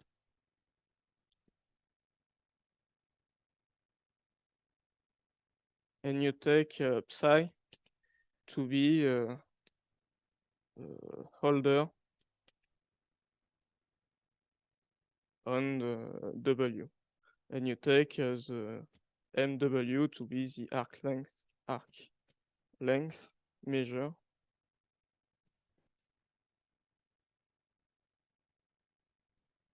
on w. Okay, and so you can now define the weak norm of f to be the supremum over. Okay, so you take a piece of stable manifold and you want it to have length less than some delta, which is a parameter, and we have to choose it carefully. So you want to supremum, and WS is the space of small smooth piece of stable manifold. So you take many supremums for psi in C alpha on W with a control on the norm C alpha to be less than 1. You take the same kind of integral. And the strong stable norm is essentially the same, except that we don't take the same space of observable. We take some, instead of taking a C alpha holder function of exponent C alpha, we take some C beta and we change the control on the norm also. Okay, so it is supremum integral of f psi dw, and we take psi to be in some c beta space on w with the norm, with the c beta norm of psi to be less than, here it is the logarithm of the length of w to some power gamma. And okay, so this was the strong norm. And the unstable norm, it is many supremums.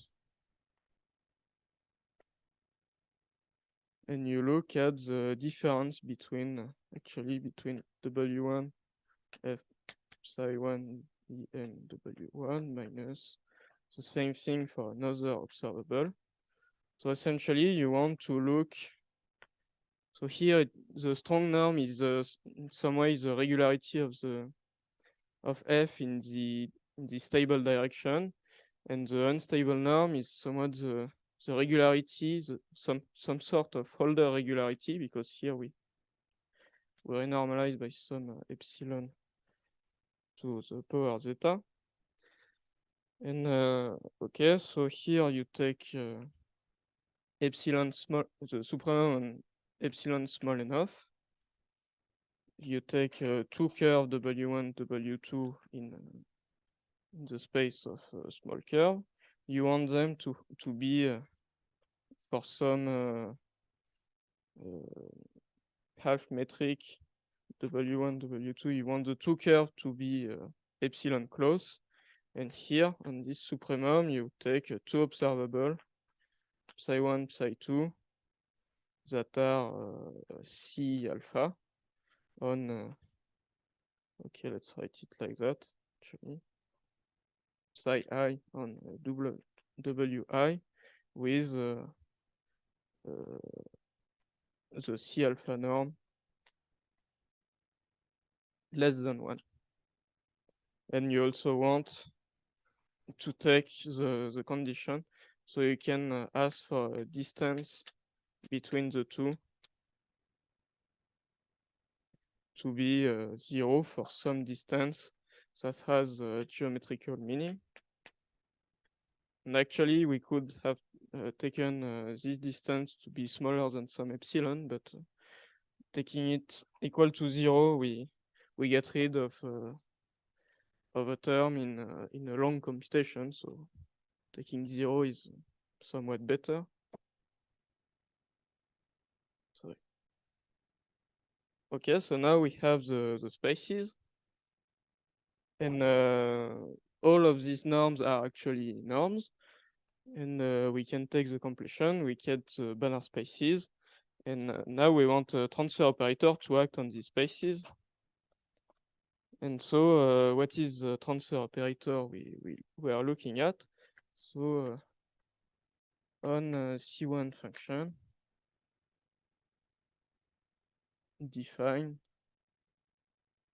the transfer operator, the weighted transfer operator Lg of f to be exponential g times f divided by the stable Jacobian of t, the whole composed with the inverse of the collision map. Okay, so this is a transfer operator, and now we can state some property about this. First of all, the Banach spaces have some nice inclusion relation, because all the norms satisfy this sort of inequalities. And this inclusion is actually compact. They are all continuous inclusion, and the second one is compact. And we also get that for all C1 function f, the image by the transfer operator of f belongs to the strong stable space. So it also belongs to the weak to the strong space, and it also belongs to the weak space because of the inclusion. And lastly, the transfer operator is continuous on a C1 function. We get that there is a constant C, so that for every f, the norm of LG of f in the weak norm is less than some constant times the weak norm of f, and also true when you for the with respect to the norm, to the strong norm. So in on both sides. Okay, so because of this continuity and the density of C1 function, we just get an operator acting on both Banner spaces. In particular, both Banner spaces are stable by the operator. Okay.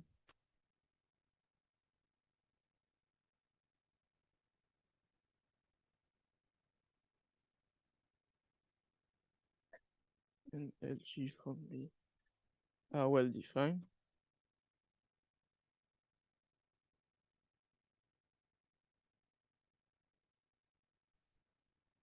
And so, okay, so they are well defined, but we, in order to play a similar game as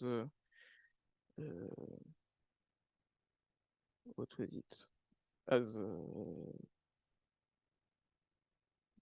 in order to construct the measure, we will need a sharper estimate on the iterates of the transfer operator. So the second property is that there is a constant C, so that for all element of the space B, the nth iterate of G at F is less than some constant exponential n times the pressure of G times the norm of F, the weak norm, and this is also true for the strong norm.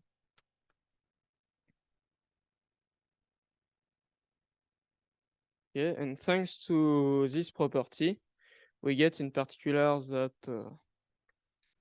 that the spectral radius of the transfer operator is less than exponential the pressure T of G. Okay, so actually this was the first part, and we get that in the second part, that if we look at the function constant to 1, constant equal to 1, and it is larger than this. Okay. And it is larger than some the constant inverse PTG times exponential the pressure, which in particular implies that the radius of the transfer operator is larger than exponential n times exponential pressure. Sorry, there's no n. Okay. And so with these two estimates, we get the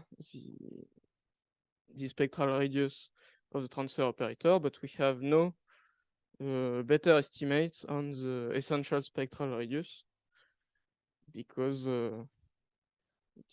this inequality is not really last York. It's not as good, but it is sufficient for what we want to do. So maybe how much time do I have left? 20 minutes. Okay. So actually, all the difficulties are in proving these estimates, and this is where all the billiard specificities are hidden. And actually, idea of the proof is to relate the okay, so there is a natural family of partitions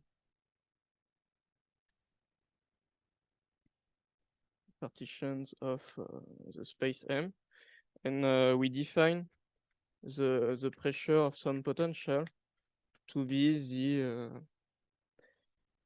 the limit as n goes to infinity of 1/n log of large sum, which is the exponential of the Birkhoff sum of G, and and this is the C0 norm on all atoms of the partition. So this limit exists, and we define the pressure to be like that.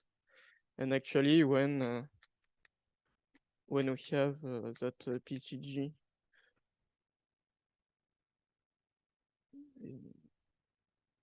is larger than the supremum of G, and G is piecewise older,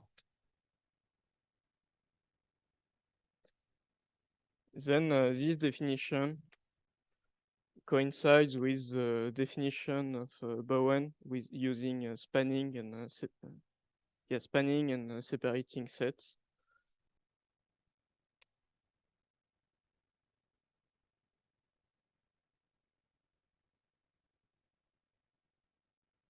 Coincides with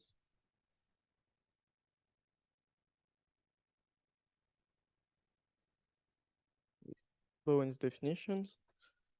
Okay, so we have this kind of sums, and when we iterate the transfer operator G, we get that it is equal to exponential the Birkhoff sum of G times F divided by the stable Jacobian of T to the n, the whole composed with T minus n.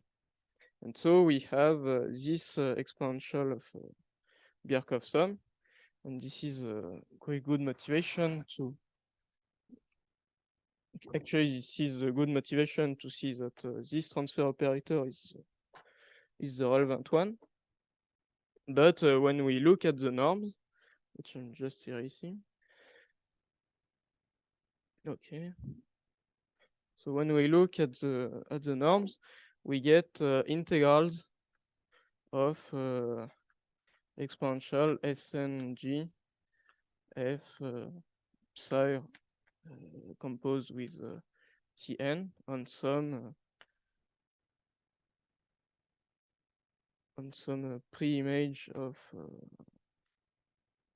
this. And so in order to control it, this its norm doesn't really change. You can bound it by some constant. The F, you can control it, but this is quite problematic. And actually, we want to relate the sum over elements of the partition. We want to relate it, and actually we do, to a big sum of exponential SMG on elements of I call it G and delta of W. And actually what it is a partition. So you get that T minus W is equal to the disjoint union of Wi for Wi in this set. And you want that all the Wi, their lengths are less than some parameter delta. So you construct it essentially like that, and you want to estimate this thing, and we also prove that it is essentially exponential n times the pressure of G. So proving that these three quantity behaves essentially the same ways, we managed to prove that to prove proposition 2, that at least the first point, that the norm of the iterate grows like exponential n times the pressure. Okay, so now that we have proposition 2, we can construct the equilibrium measure. To do so, we construct it from pairing left and right eigenvalues, eigenvectors of the transfer operators. So, so I already wrote that. Okay, so you can take this sequence that is the C0 average of some renormalized, scaled, sorry, some scaled vector of B of the strong space. Okay, so for k in between 0 and -1, and this is a bounded sequence in the space B, on the strong space. And therefore, because of the compact embedding, there is an element, you can extract a subsequence so that nu ng and j converges to some nu in the weak space. And this is an element of the weak space. And because we take some C0 average, we get some sort of invariance. And this invariance, actually, we get that Lg of nu is equal to exponential the pressure of T times nu. So nu is an eigenfunction for the transfer operator associated to the eigenvalue equal to the spectral radius. In particular, the spectral radius is an eigenvalue. And we can do the same sort of thing for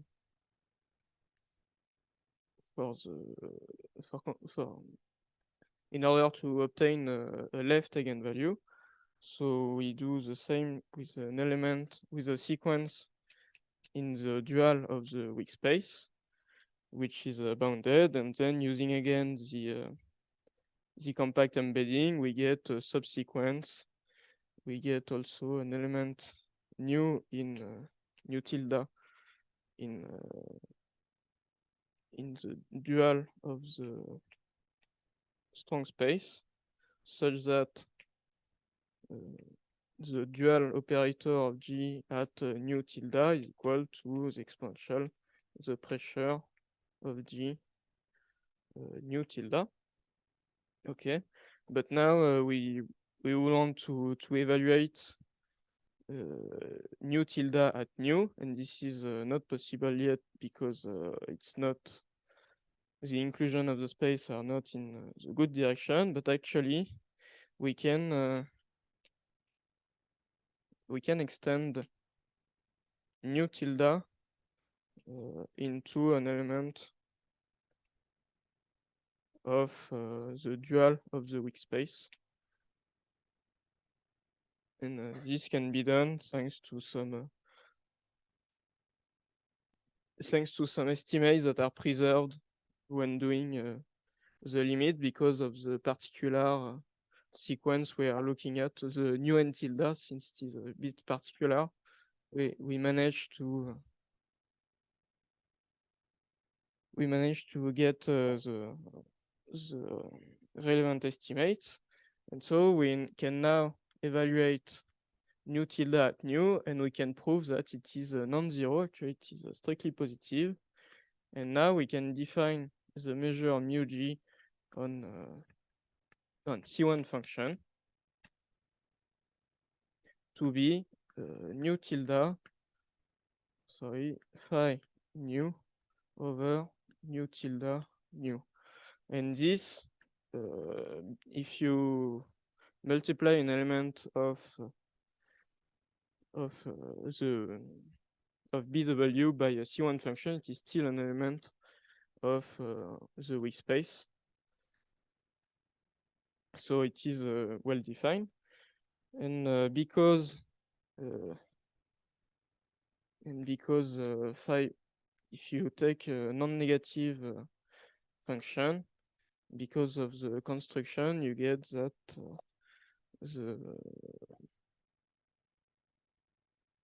the value of mu g at phi is positive. So it is a positive distribution, and so you can extend it into radon measure. And actually, it is a radon probability measure because of the normalization.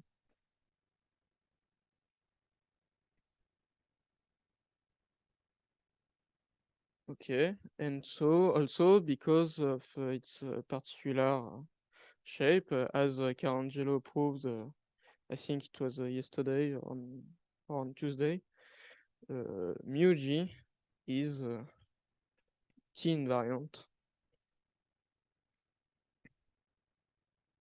And this is exactly the same computation because of the fact that nu tilde and nu are left and right eigenvalues of the transfer operator. Okay, so now we have this this measure. It is invariant, and we can state some properties about this measure.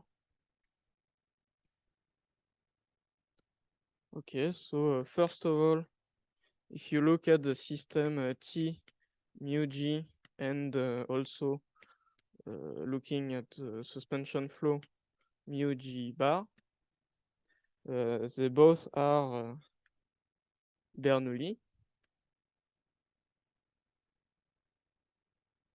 And mu g has no atoms, no atom. And also you have the fact that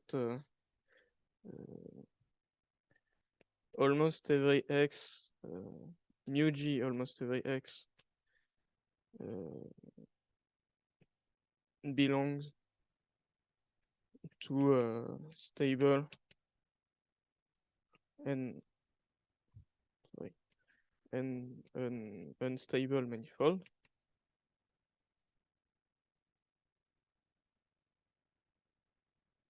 And this stable and unstable manifold, let's say WS and WU, and these manifolds have measure 0.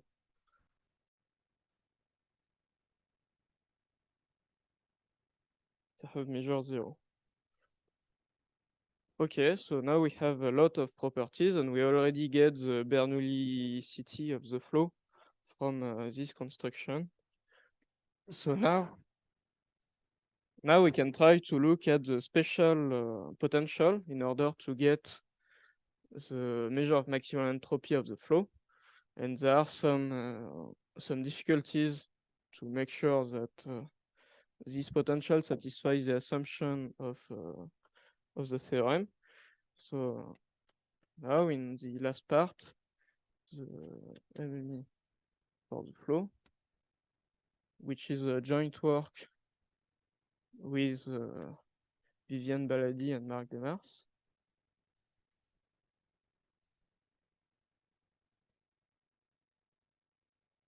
Viviane Baladi and Marc Demers. Okay. So now we get the theorem. It is that we were able to simplify the assumption, actually. So only if the topological entropy of the flow times the minimum of the return time is larger than S0 log 2, then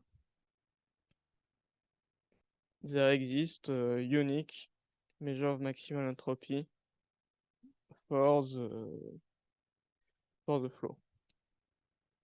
Okay, so this assumption looks a bit similar to the one I showed before, except that there are no more conditions on the amplitude with the log lambda quantity.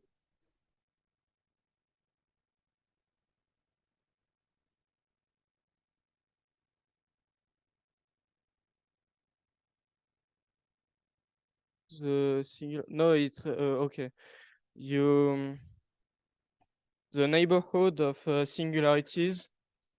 I think that if you take mu g of an epsilon neighborhood of let's call the set of grazing collision S0, it decays like some constant log epsilon to some negative power, negative theta, for some theta positive. Yes. But it is enough to apply Borel-Cantelli lemma to get the existence of a stable and unstable manifold in the same fashion as in the book by Chernoff and Markarian. Okay, so now I can give you some idea of the proof. A couple of minutes. Okay, it will fit. Okay, so you want to show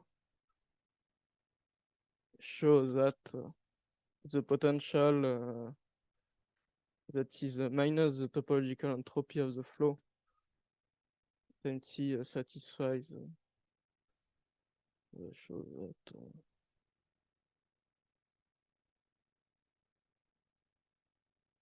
the assumption of theorem 1. Okay, but there are problems because we have to look at okay, so the first condition, which is still somewhat remaining here, is we keep it, but and we know example of billiard table where this condition is satisfied, but this assumption looks too restrictive because we don't know any billiard table satisfying this condition. So we want actually to introduce. So we look back at all the computation and we introduce two technical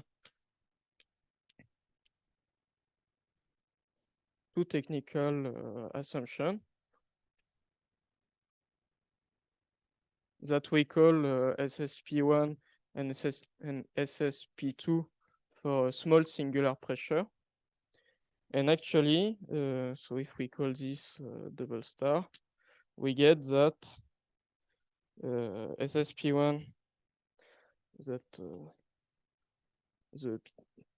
the double star this estimate implies the SSP1 and SSP2 condition, and this implies the existence of a unique mu g. So we are reduced to prove that actually the potential G satisfies the SSP1 and SSP2 condition, and this is done thanks to essentially thanks to the Holder inequality, and we bootstrap. We use a bootstrap technique that is similar to the second paper of Vivian Baladi and Marc Demers on geometrical potential. And this way, we need to prove that what we are looking at is the family of potential minus t tau, and for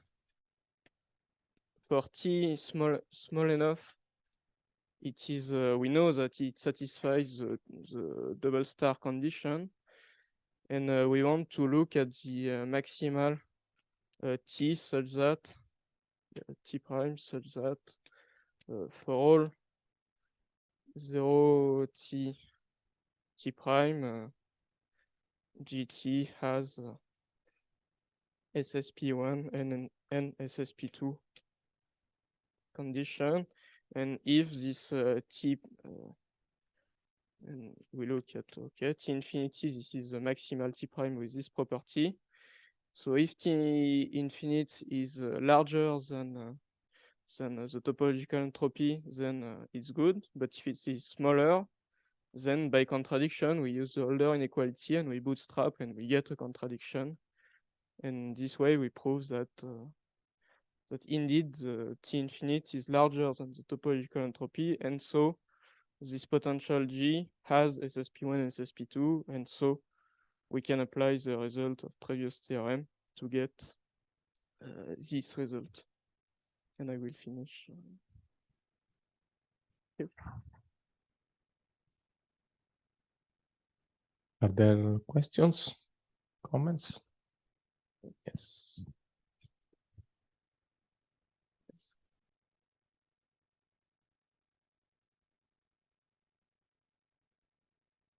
Jérôme, you said you don't know any billiards which satisfy condition star star. Do you know of any which don't satisfy it? Yes. Yes, it's more subtle than this. Actually, because here G involves topological entropy of the flow. Which you don't know how to compute Exactly. that well. So I have lower bounds on this. Actually, it is a crude estimate, but you can take as a lower bound because of the variational principle. You take the entropy of for the SRB measure of the flow, and this you can compute it. There are explicit formulas with some integrals and stuff. And some people already did a numerical estimation. And so I can prove that if you replace H top by this, there are no billiard table satisfying this stronger condition. Okay. But maybe there are some tables satisfying this condition, but it looks very restrictive because the lambda was 1 plus tau min kappa min, actually times 2. And usually it is, so when you look at the logarithm of that, it is really small. It's of the order 10 to the minus 1, like something like that. But the entropy and on the other side, it usually looks much larger. So I have another question, but I don't know if it has a quick answer. Do you have an intuitive explanation for the logarithm normalization in these strong norms? Otherwise, it doesn't work. Yeah, because yes, it is because of some gross lemma. We are only able to look at how is it? I think we are only able to look at like log of this thing. So if you look at Wi over maybe it's the inverse fraction. I don't remember.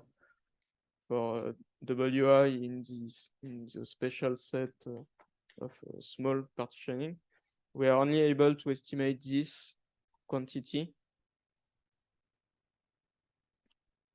And if we were able to remove the log, then we could remove the log in the unstable norm, and also in the strong norm. But we are not able to get a good estimate without the log. Okay, thank you.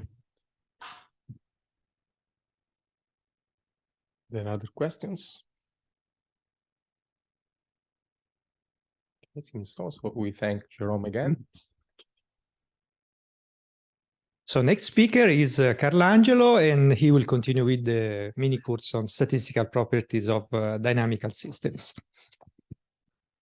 Probably someone of you has noted already that there start to be some divergence between what I announced I will talk about and what I'm actually saying, because the problem is that as I go along, I change my mind, and I don't know. And also, to be completely honest to you, I completely forgot what I said I was going to talk about. So, but in any case, so I'm just trying to adjust as we go along, following the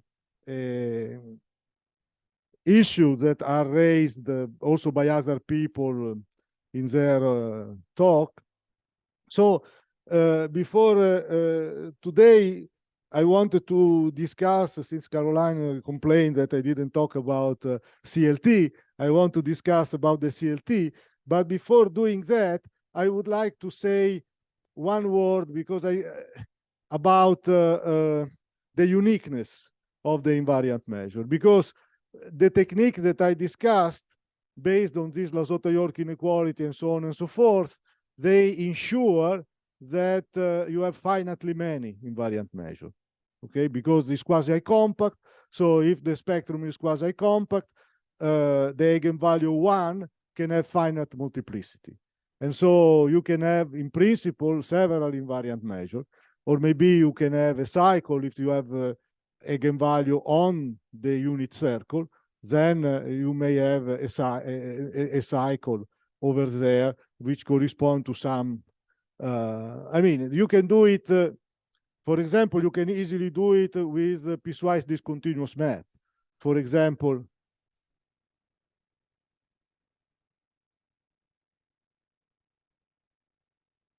if you have this map here, okay, then obviously this set is mapped in itself, this set is mapped in itself, and this has two invariant measures. One is supported in the interval 0, 1/2, and the other one is supported in the interval 1/2, 1. But on the other hand, you could have this picture instead.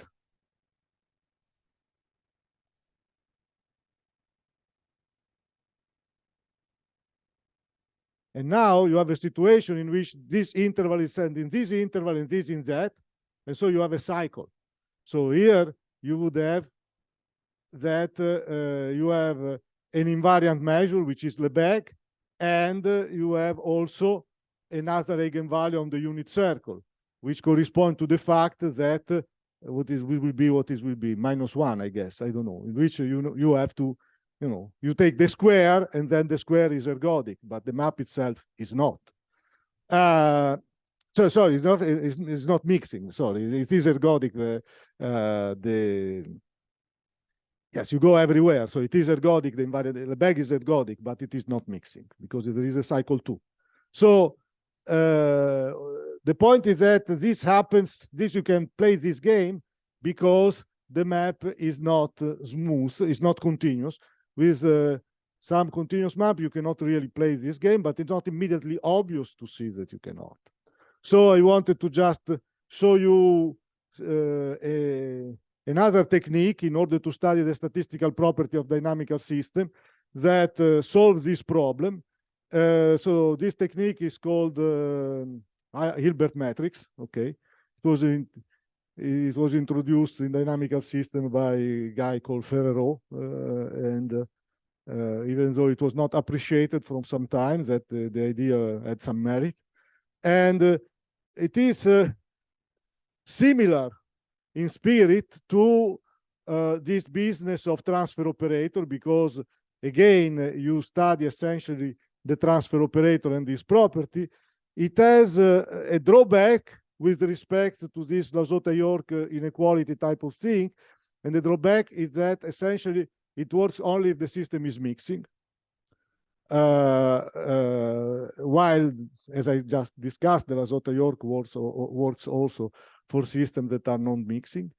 So this is a drawback, but is also an advantage, because it means that if it works, you prove that the invariant measure is unique, which Lasota-York does not prove. And also it has another advantage, that by its own structure, it does not really matter very much that the map is always the same. So if you are looking at the concatenation of map, like a sequential dynamical system in which the map keeps changing, then this technique may be applicable. On the other hand, the technique based on the Lasota-York system is not really applicable, because it is spectral theory, and spectral theory applies to one map, right? If you keep changing the map, you cannot do spectral theory, right? It's not, or maybe if the changing map is, if the changing map, let's say, is random, okay, then maybe you can do something like Osseledek, like all the Australian school does. But if the system is not random, it's just you just get a sequence, yeah, for some reason, then it won't. I mean, this Lasota-York business, unless the sequence is very, very small perturbation, always of the same map, then you can try to do something. But okay, so what is this Hilbert metric business? So this Hilbert metric business, I mean, I don't want to give you all the detail. I mean, the detail, you can read the detail in books by yourself, but just the basic idea. So the basic idea essentially is to try to prove a theorem like Perron-Frobenius. Okay, so Perron-Frobenius, is it called Perron-Frobenius? Or I don't know, the one for matrices, I never remember. I always confuse with the other one of the stable manifold, which has Adamar Perron. I mean, these people, they did everything and I keep confusing them. Okay, so Perron-Frobenius. And what does this Perron-Frobenius theorem say? It says the following, that if you have a matrix A,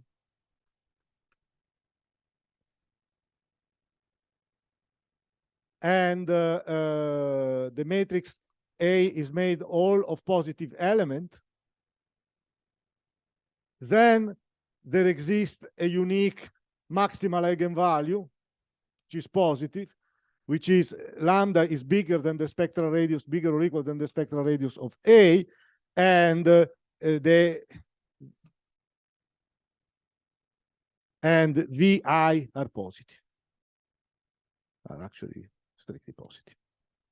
So that is what the theorem says, essentially. There is just the maximal eigenvalue, and the maximal eigenvalue has an eigenvector that is made of positive things, okay?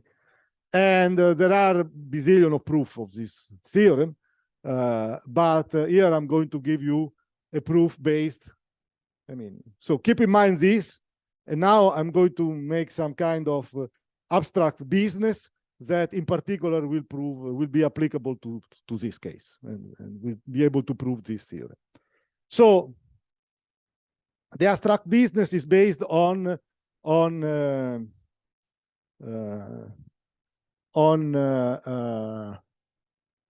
projective spaces, essentially, right? Because the idea is that you want to see what happens in projective space. That is the basic idea.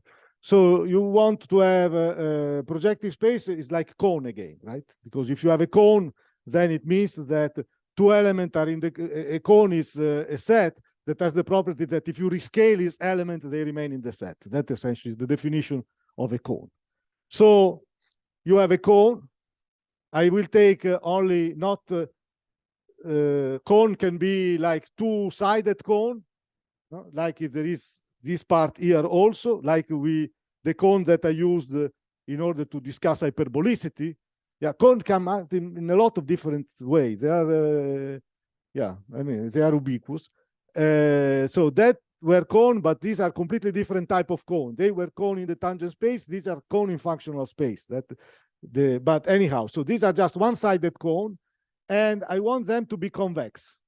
What does it mean, convex? It means that when I cut them with an hyperplane, then the set, so this is the cone, and then if I cut the cone with an hyperplane, the intersection is a convex set, okay? The cone that I discussed yesterday for establishing positivity of the Lyapunov exponent, they are convex only in 2 dimensions. I mean, in 2 dimensions, they are convex. But these cones that I constructed in symplectic space, they are not convex in general. So they have a different structure. So this is kind of different business. Okay. So essentially, it's clear that if you give me a point here, this define uniquely array. And so there is a 1-1 correspondence between this, the point in this section and the ray in the cone. Okay, and it's also true that if I take a different hyperplane, then, I mean, these two sets are related by a projective transformation.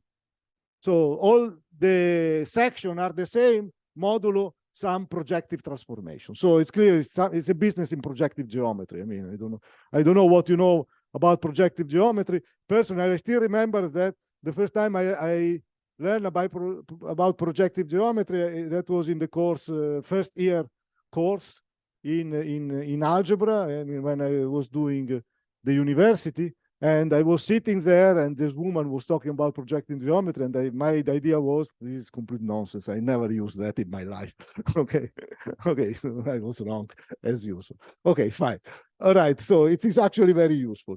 And so, okay, so I want what I want some way of saying that things get together, right? Because the idea is that I have a cone and I have this transfer operator. The transfer operator will put this cone into a cone that is contained.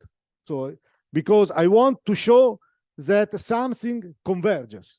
So I apply the dynamics, the transfer operator, and I want that the cone get mapped in a smaller cone and get mapped in a smaller cone and so on and so forth until everything shrink to one direction that is the direction that I'm interested in. So that is what I would like to prove. Okay, so the first step is that this cone must be mapped in itself somewhat. And I want to have a quantitative notion of how much it is shrink.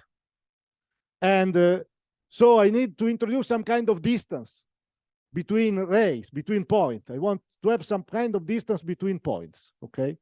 And the distance, it would be better that is a distance that is a projective, it is invariant by projective transformation, because I don't want that here the distance is something and here the distance of these two rays is something else. I want that it's the distance between rays that I want, not the distance between points. That is irrelevant. It depends from the way I cut my cone, right? But if the distance that I define is invariant by projective transformation, then I will always get the same number, no matter if I compute it here or there. So that is the game.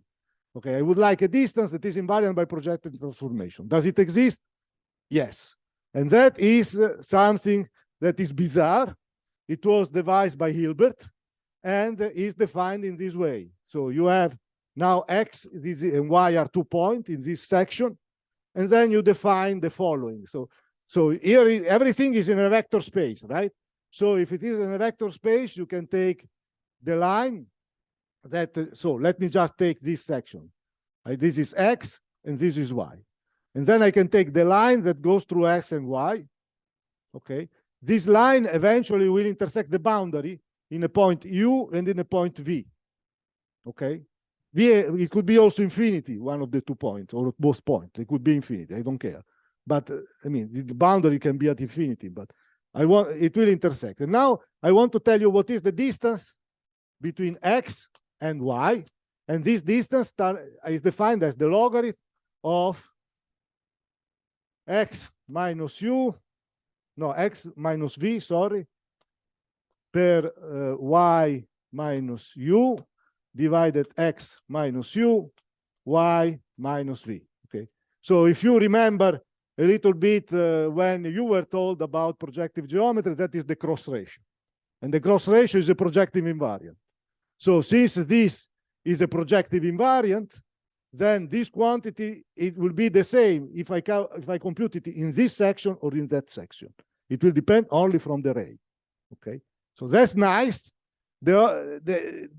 Fine, I mean, that's essentially the only choice that you have, right? You must have the cross ratio. This is essentially the only real serious projective invariance that you have. The fact that if you take the logarithm, you get the distance. What can I say? I mean, this is Hilbert. I mean, okay, I don't know. It never would have occurred to me, but okay. I mean, Hilbert is Hilbert, not by chance, right? So, okay, this is a distance. You can check. It's just not so hard to check, but it's a little bit slightly tricky, but you can check it. Okay, so now you have a distance. That is very nice. And now you see, you have another problem, because this matrix, everything is in here I am in Rn, right? So if I look at the close, so the cone, I take it close, the cone. Okay, so this is a closed set. I mean, in Rn. In that case, in Rn. And so if I go strictly inside, then there is some kind of gap between the image and, see, I have some cone here. I mean, here, okay, so let me just be explicit. What is the cone in this case? In this case, I take the cone for matrices. Let me write it upstairs. The cone, I take it, the vector vi bigger or equal than 0. Okay, so this is an octant. Okay, so if you are in 3 dimensions, then that was bad. I don't know. Then the cone is, I'll never be able to. I mean, it's this stuff that comes about here, right? All the components are positive, and so if but it's easier to make the picture in 2 dimensions, right? In 2 dimensions, the cone is just this one, and now you apply the matrix, that matrix there, and since all the components, so you apply the matrix, you look at AV. With V in the cone, you look at the component I, and this is the sum over J, I, J, V, J. Okay, but these are all positive. The A, I, J are always bigger than alpha, so this is bigger or equal than alpha sum over J, V, J. And that means that, of course, I mean, you can take a section. You can take the section, for example, you have to choose a section, right? My section is the following: Vi sum over I equal 1. That is my section. This is a section. This is an hyperplane, right? And so this is alpha, okay? And that means that the coefficient now are all bigger than alpha, and the component. And this corresponds to the fact that you are in a cone that is kind of this. You are in a smaller cone, because both components should be bigger than 0. In the hyperplane, you have to look at what is this hyperplane. Is something like, I don't know. What is it? The components are equal to 1, so that is something like that, right? And here you must have that all the components are bigger than something, so you are in some stuff like this. So this cone get mapped strictly inside itself. I mean, it's just enough, but to check it is just enough that you have to check the boundary. They go inside. Okay, and that's it. There is nothing more to say. Now you have you have more or less the picture that you want. Of course, you may have a situation in which instead one of the I j is not 0. So it's 0. I mean, imagine that instead of having this condition, Aij bigger or equal than alpha bigger than 0, you have just Aij bigger or equal than 0. Then all what you can say is that these are still bigger or equal than 0, but you could have a situation in which the cone get maps in this cone here, right? So these boundaries stay put. And now the situation doesn't look very good, right? Because you don't have strict contraction, so it's not obvious what will happen later on. So here is just enough to guarantee that the boundary does not go to the boundary, essentially, and you are fine. But what I want to do, I want to develop something that works in infinite dimension, not in finite dimension. And so I need a notion of going strictly inside that can be just geometric like that. It must be something a little bit more precise. And so the notion of being strictly inside is based on the Hilbert metric. Because you see, the Hilbert metric, if you have a point in the boundary and you have a point inside, this distance is infinity. Why?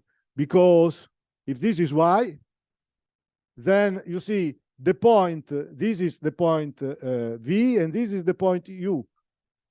So this point is both u and y. And so it means that this is going to be 0, and this is going to be infinity. So it means that the boundary is at infinity. This is not, in the Hilbert metric, the compact set is even that guy here, even this section here, which seems just a segment, this has infinite length in the Hilbert metric. So in the Hilbert metric, the section of the cone is never compact. So now we have a way of saying that you go strictly inside. You just say, if you have an operator L, okay, you say that LC is contained in C strictly if the diameter of LC is finite. If the diameter, so this, imagine, this you need, otherwise it doesn't make any sense, right? If you go outside the cone, then forget it.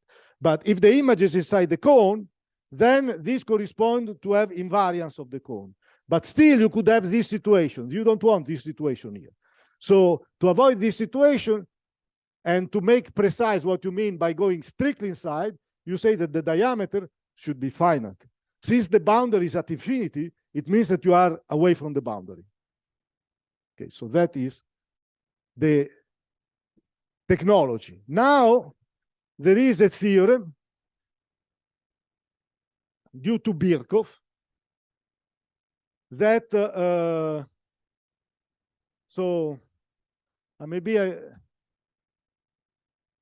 there is a theorem due to Birkhoff that says the following. So, theorem.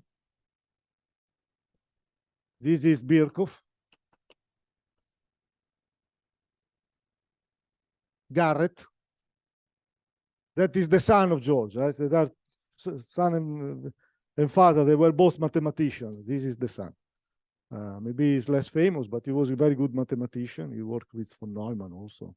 And the theorem says the same. It says the following: if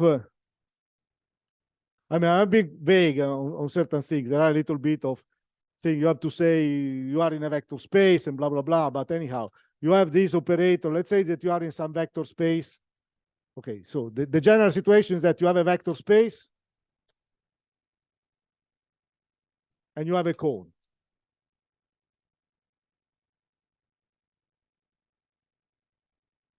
And then you have an operator L that goes to the vector space to itself.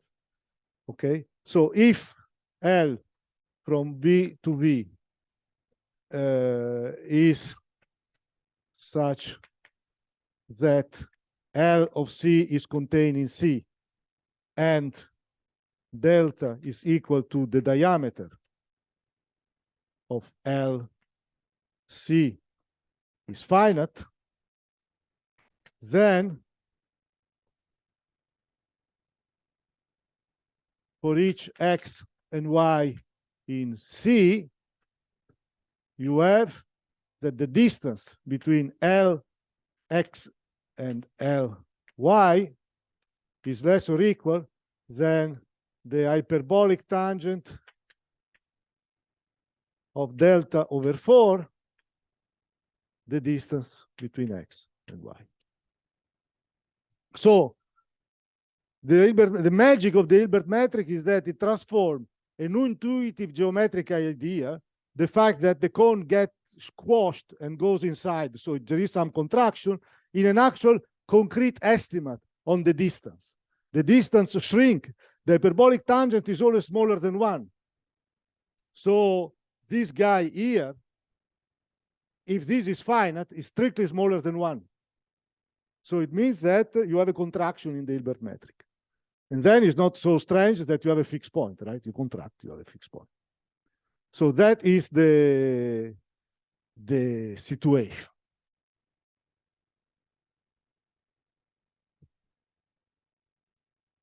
And the fixed point is going to be unique.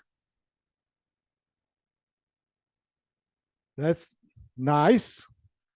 There is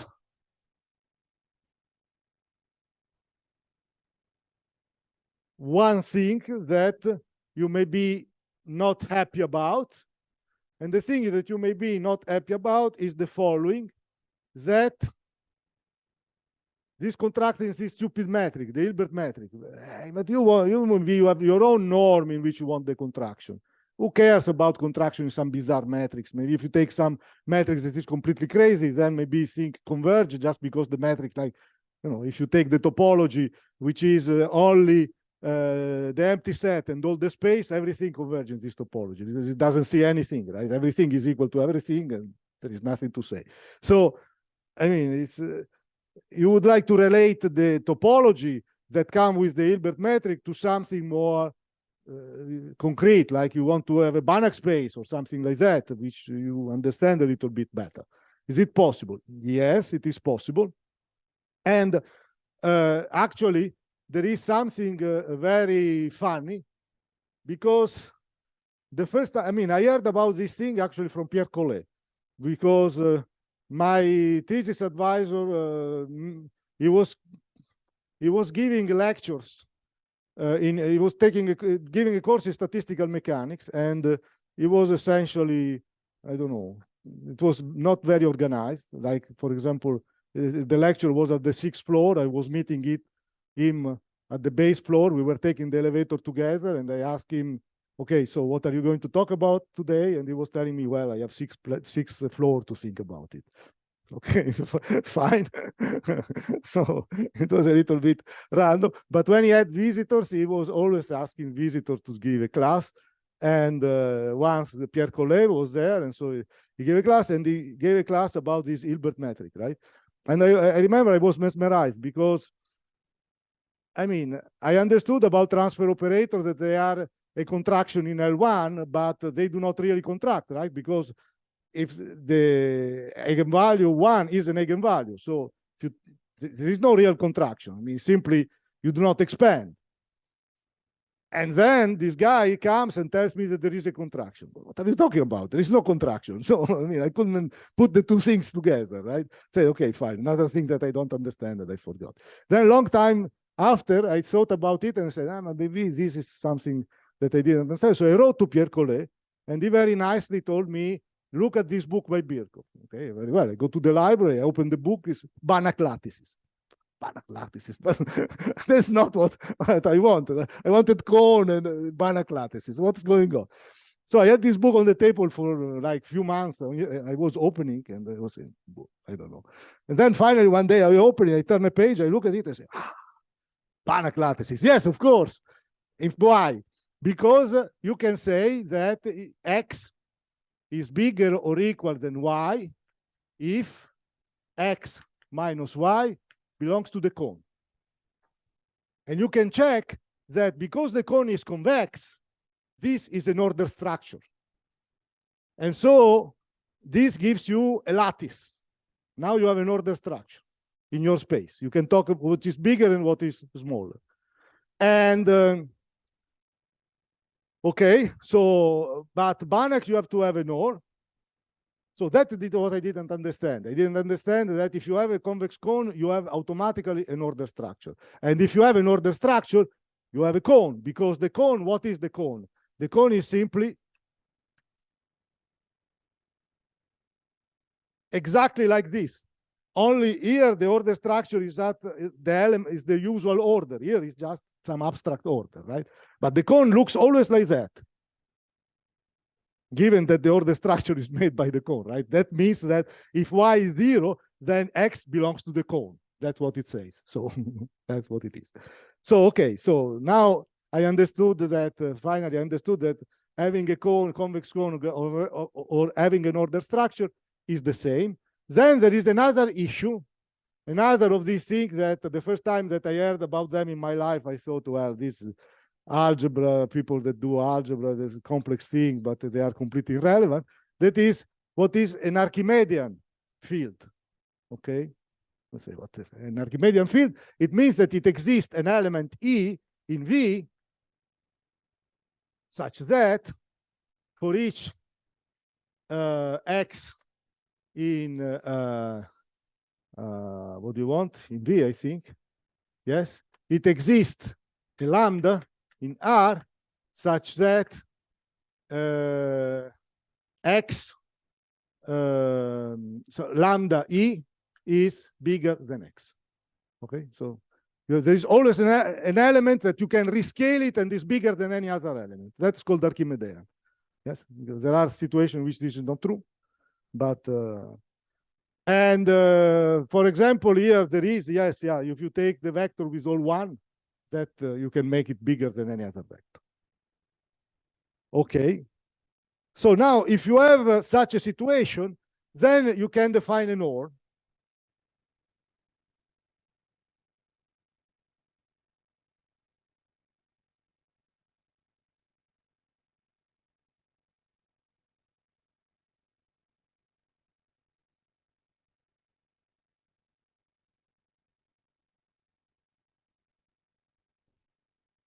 You can define a norm, which is essentially the smallest number that for which you have to multiply this element E in order to be bigger than X and bigger than minus X.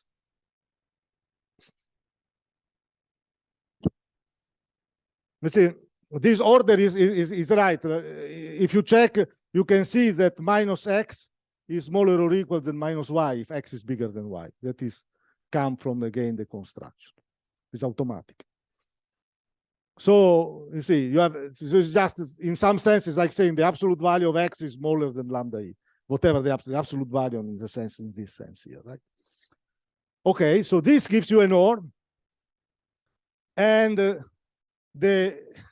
what you can check is that if X is positive, then Lx is positive. Why? Because X being positive means that X belongs to the cone. But L leaves the cones invariant. So it means that Lx is in the cone, but that means that it's positive. So it means that in this, you have now a norm. You can construct the Banach space closing with this norm. So you have your V with this norm. Now this eventually closing is a Banach space. You have a structure which is compatible with the norm, because you can easily check that if X is bigger than Y, then the norm of X is bigger than the norm of Y. That's trivial to check. So the norm is compatible with the order structure, and the operator is positive. Send positive element into positive element. So you are in the theory of Banach lattices and positive operator automatically. And that is exactly what Perron-Frobenius theorem is about, right? This is, you have a norm, the norm is compatible with the norm, with the order, and this operator is, this matrix is positive matrix in this sense. Okay, so, you can check that the contraction of the Hilbert metric imply contraction in this norm. Okay, so that is also something to check if you want. There is an appendix in this book that I wrote with Mark Demmers and Nilo Farchiamari, in which all the details are written down. It's just you, or if you are lazy and you don't want to open the book, you can sit down and compute by yourself. It's not so hard. You can see that everything works. Okay, very well. And so if you apply this, what is the norm here? Let's look at what is the norm here. Ah, I didn't want to erase. Okay, too late. Maybe you remember. Okay, so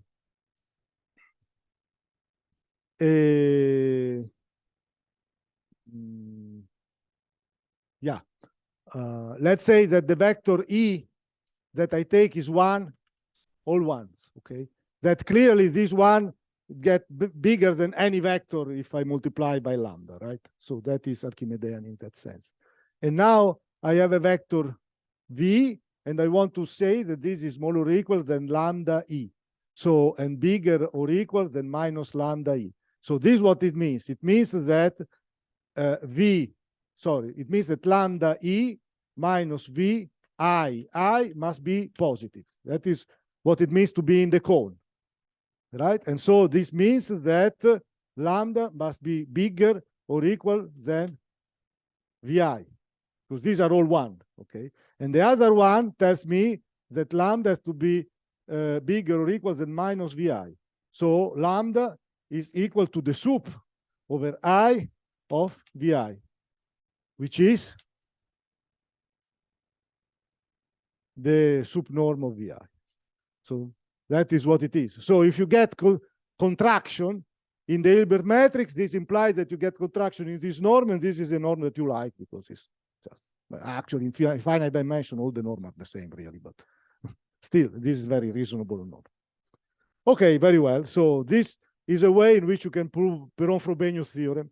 And you also, it's a little bit better than many proof of Perron-Frobenius, because many proof of, maybe you can get a proof of Perron-Frobenius by compactness, for example, right? For example, if there are glorified version of the proof of Perron-Frobenius by compactness that are these, what is, I never remember. It is used in PDE to show that the resolvent, the operator that you get integrating the green function as a unique, as an invariant vector. I mean, it's called Crane-Rootman, something like that. Crane-Rootman, I think, whatever. But that is a proof that people do by compactness. So you can generalize it to infinite dimension. But the problem is that if you argue by compactness, then you need an extra argument to show that the vector is unique, and you don't get estimate on how fast, when you iterate, go to the invariant vector. And this one instead gives you a rather good rate, which is this one. Okay. Yep. Of course. Something that where you became the distance actually defined based on the cone C. So yes. So it should be a B or C or something like that.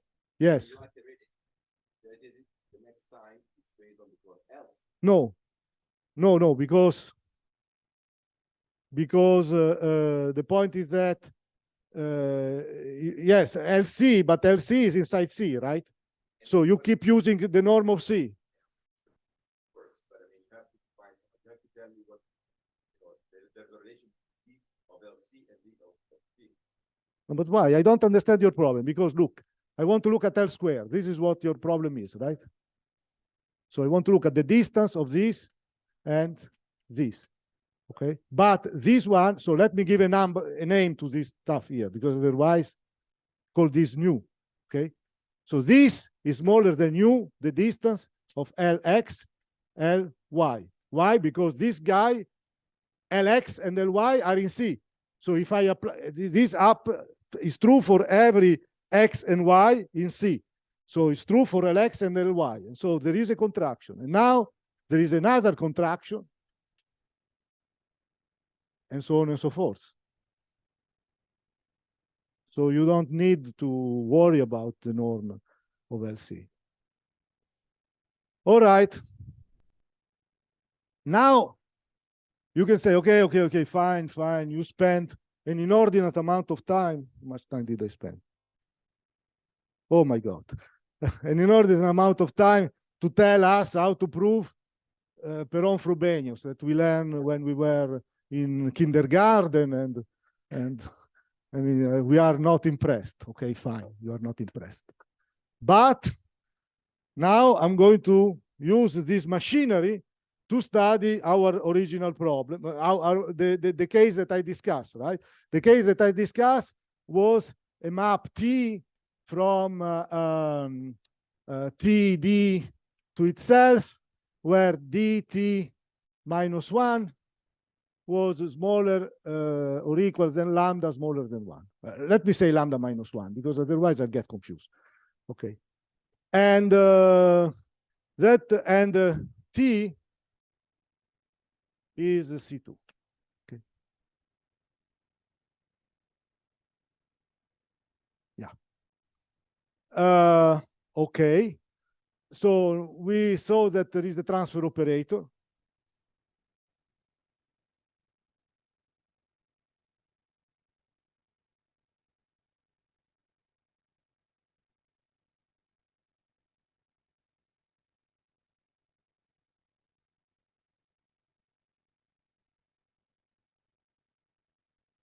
Okay, that is the transfer operator. And now I want to try to prove that there is a unique invariant measure using this machinery. So the vector space, I have some vector space, I don't know, maybe is L1, something like that. That's okay. And I want to define a cone. That's my first step. I need a cone. Okay, so the cone is the following. Okay, let's put the ingredient here. Cone. So no, that's not a good idea. Let me just take the vector space. I'm going to take C1 as a vector space. Let me write it on the other side. So first thing, vector space. So we learn that we need some regularity. So it's a good idea to take things that are regular. So V for me is C1. Okay, fine. Now I have to tell you what is the cone. The cone is the following. I take H of X over H of Y is less or equal than E to some A. It goes as a parameter A, the distance between X and Y. Okay. Don't start to tell me, yeah, but you are in a torus. What do you mean by distance? Okay, fine. Distance is important when they are close. When they are far away, I mean, yeah, it's the minimum between them. There are always two possibilities, right? The distance, at least two. So I mean, okay, fine. This is the distance is some in the universal cover where, yeah, when you want to take them in the same element of the cover. Okay, and now. So this is a cone and this convex. You can easily check that it's convex. It is made of positive element because, of course, if an element is 0 somewhere, then you are in trouble. And so maybe so they could be all negative. Okay, so H bigger or equal than 0. Okay. So this condition alone tells you that the sign cannot change, right? For each X must have the same sign, because if it's 0 somewhere, this cannot be satisfied, the inequality. But it could be that H is all negative. I don't want that because I want only one side of the cone. Okay, so now I have to check that L sends this cone inside itself, because that is the thing that I need. Okay, let's check that.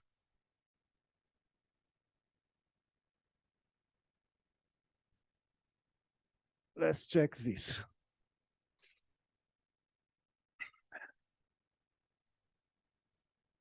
So I want to compute L H of X divided L H of Y, but anyhow.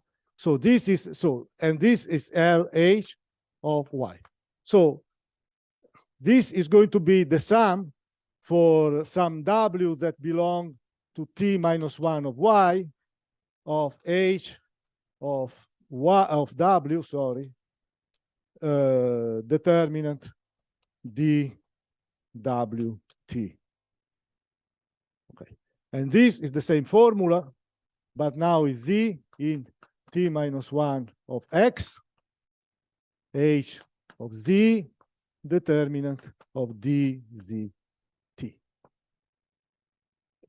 Okay, now the point is that there is a 1-1 correspondence between these two guys, because each point has a certain number of pre-images, and if you take another point, it will have our other pre-images. And since the important thing, so there is a 1-1 correspondence for each Z, there is a corresponding W, and also the distance, since you have 2 points such that T of Z is equal to X, and T of W is equal to Y, then the distance between these one, since the map is expanding, the distance between these two must be much smaller than the distance between that. So you have that the distance between Z and W is smaller or equal than lambda minus 1, the distance between x and y. If you couple them, you take the torus, you take the preimage, there are many fundamental domains. In each fundamental domain, you have only one preimage. And if you look at these two preimage, they are closer than the original map. So what does it mean? It means that here I can write the sum for z. Let not me write everything. And then here I write w, and then here I have e to the a, so this is less or equal. E to the a, it will be the distance between z and w, but that is lambda minus 1, the distance between x and y. And then here I have the determinant of d, z, t. Okay? All right?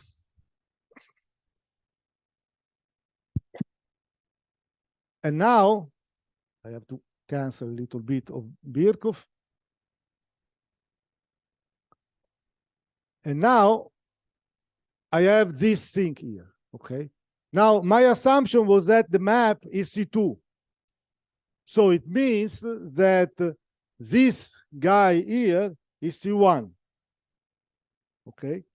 And so it means that the ratio between the determinant of dzT over the determinant of dwt, this is less or equal than some e times a constant x z minus w.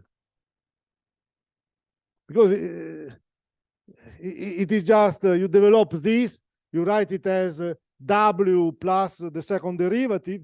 So this you get 1, and then you get the different, I don't know, is that obvious? If it's not obvious, I can do the computation, but no, it's not obvious. Okay, fine. Let's do the computation.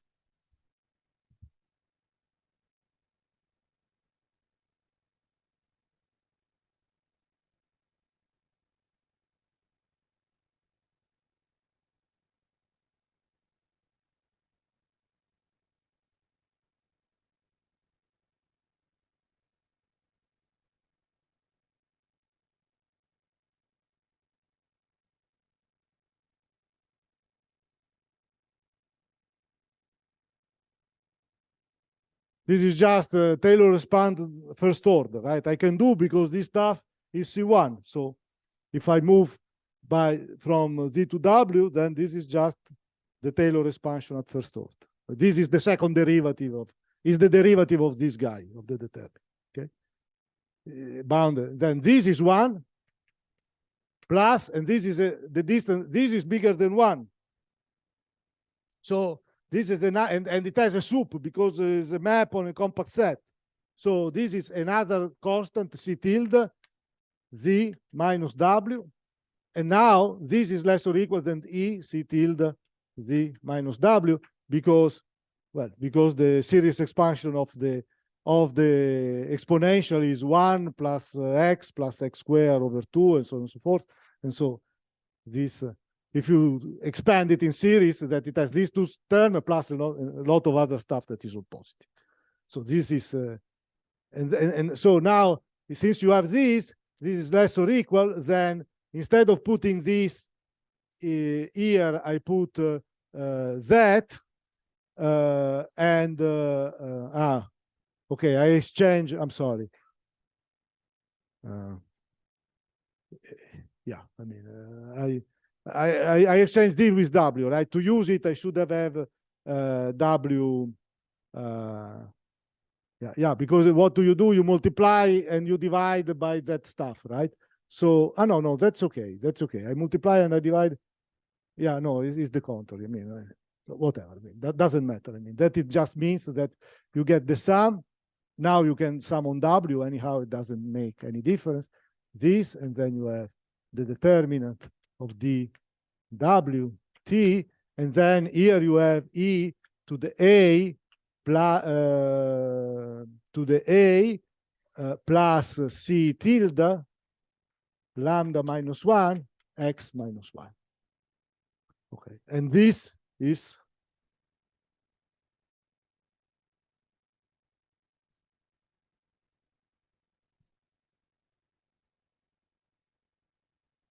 this is less or equal, then what? Then L, H, Y, and then you have E to the A plus C tilde, lambda minus 1, X minus Y. And so you just need that A plus C tilde is less or equal than A, and you have contraction. Sorry, lambda. Yeah. And you have contraction. So it just means that A must be bigger than C tilde lambda minus 1. And you get contraction. Okay? And fine. And now you have to compute the diameter and see that the diameter is finite. So this is the case. It is true. I'm not going to do the computation because it's some other computation like that. It's a little bit boring. And so I ask you to believe me so what we have just proved is that L of CA is contained in C sigma A, actually, where for some sigma smaller than 1, right? Because I can, if I choose here sigma A, then I will get sigma A. So it's okay, provided, no, that's something wrong. So this divided by lambda, I want it to be smaller than sigma A. That's right, sigma A. Okay. Yes. So that means that sigma better be, this must be bigger than 1, otherwise it doesn't make any sense. And so lambda should be bigger than sigma minus 1. Okay. So you can, or rather, if you want better, sigma should be bigger than lambda minus 1. So you cannot get a contraction that, of course, is bigger than lambda minus 1, but you can get more or less any contraction as close as you want to lambda minus 1, provided that you choose A large enough. Okay, so you get this, where sigma, it is bigger, it is something between lambda minus 1 and 1. So you get.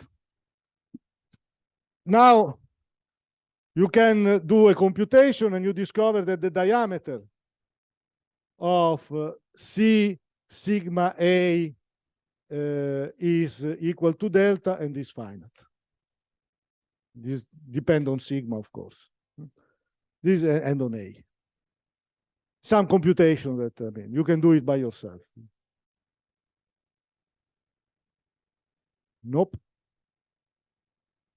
No, because there is a very nice structure of the function, right? This is atypical. I mean, if you try to do with this continuous case, it would much be more harder to prove this.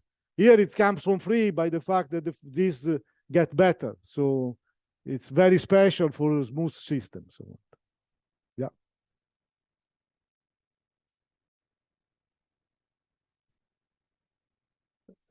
Positive function. Positive function, the norm that is associated to positive function, I computed it before, is the sup norm. That means that if it would work, you would get contraction in C0, which you know that is not true, because in C0, the spectrum is all the full disk. So there cannot be contraction. So yeah.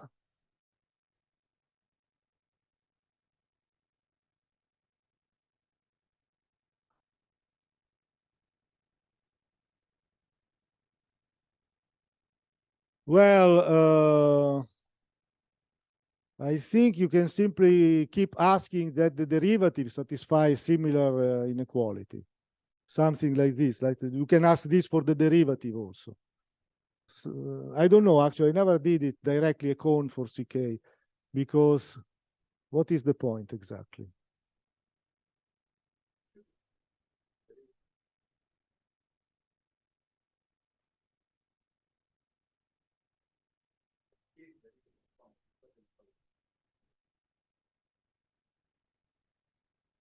But that is not, this is not projective. Maybe not, but This is, if you just ask that the derivative is bounded, this is not a projective thing.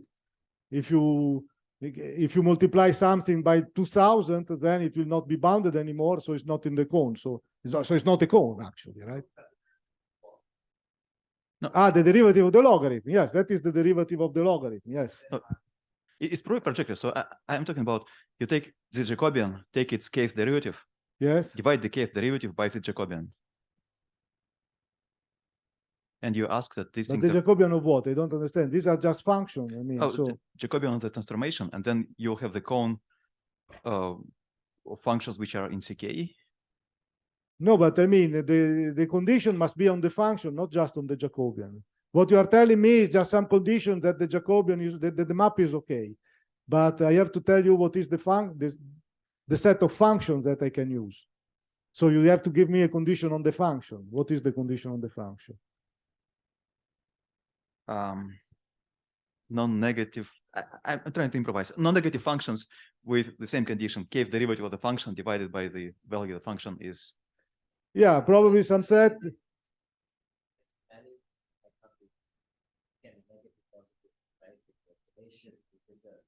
Yes, that is maybe is a little bit too much, because if it's like if you imagine that you ask, for example, imagine that you ask a similar condition on the derivative, one dimension, right?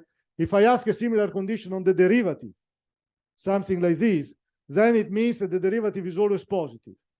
But it cannot be always positive. I'm on a circle, right?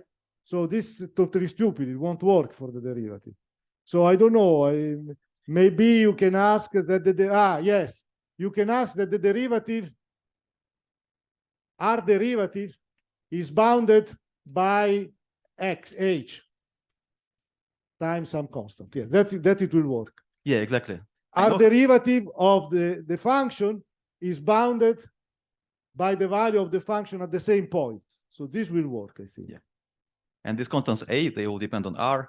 And they will Yeah, depend... this you have to check what this should be. Yes, that may be large depending on R. Yeah. I know how to make it work for intermittent maps, but they are not uniformly expanding, so I'm in trouble. Yeah, but still it is invariant, right?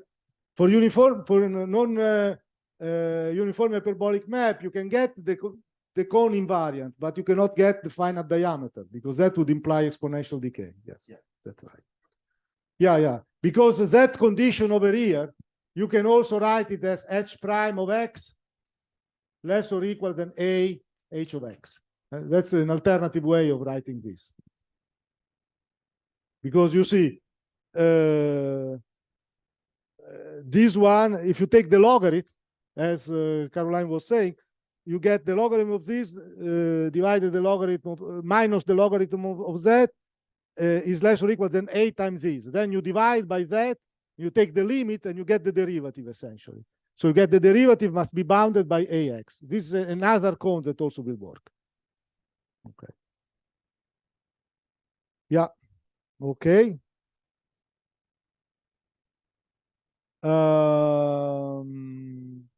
So I got completely distracted. Yes. So now you have this, but the question is that in which norm you get. So now you can apply the machine, this Hilbert, this Birkhoff theorem. This will tell you that the cone will contract. You have contraction. You have only one. There exists a unique H star in the cone, such that L H star is equal to H star. Actually, what the thing it tells you that there is some new here, because you do not control the size, right? It could be, you say that there is an eigenvalue, but the Birkhoff theorem doesn't tell you what the eigenvalue is. It's just projective, right? There is a direction that is, but on the other hand, if you integrate, you see that this must be 1. You just integrate on both sides. These are positive functions. So you get this. So there is a unique invariant measure. Okay, but the point is that in which sense does it happen, this convergence? In order to find out in which sense does it happen, this convergence, you have to see what is the norm associated to the Hilbert metric. So you have to say, okay, what is E? E, I take 1, the function 1. The function 1 is in the cone, right? Because 1 computed at x divided by 1 computed at y, which is 1, is less than E to something. It's always true, right? Okay, so 1 is in the cone. And I want to check the following. I want that lambda, so I want that the lambda is less or equal, minus lambda is less or equal than h, is less or equal than lambda. So let me just check this inequality here. The other one is absolutely the same. So I just check this. So what does it mean? It means that lambda minus h must belong to the cone. What does it mean? It means that, okay, let me just, here.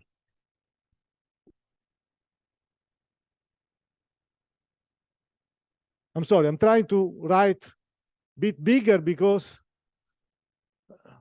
from behind sometimes it's not clear, it's not easy to see, but the disadvantage to write bigger is that you can write less. So, what do I want to compute? I want to check that is in the cone. What does it mean to be in the cone? It means that this divided by this times this divided by, oh, sorry, I called it x before, divided by this. This should be smaller than e to the a x minus y, right? That is, and you know, so this, it is less or equal than, so I write it a minus h of x plus h of x, sorry, y, h of y minus h of x, and then is lambda minus h of y. Okay, and now this, I say, okay, this is less or equal than what? Well, okay, this is 1. Okay, fine.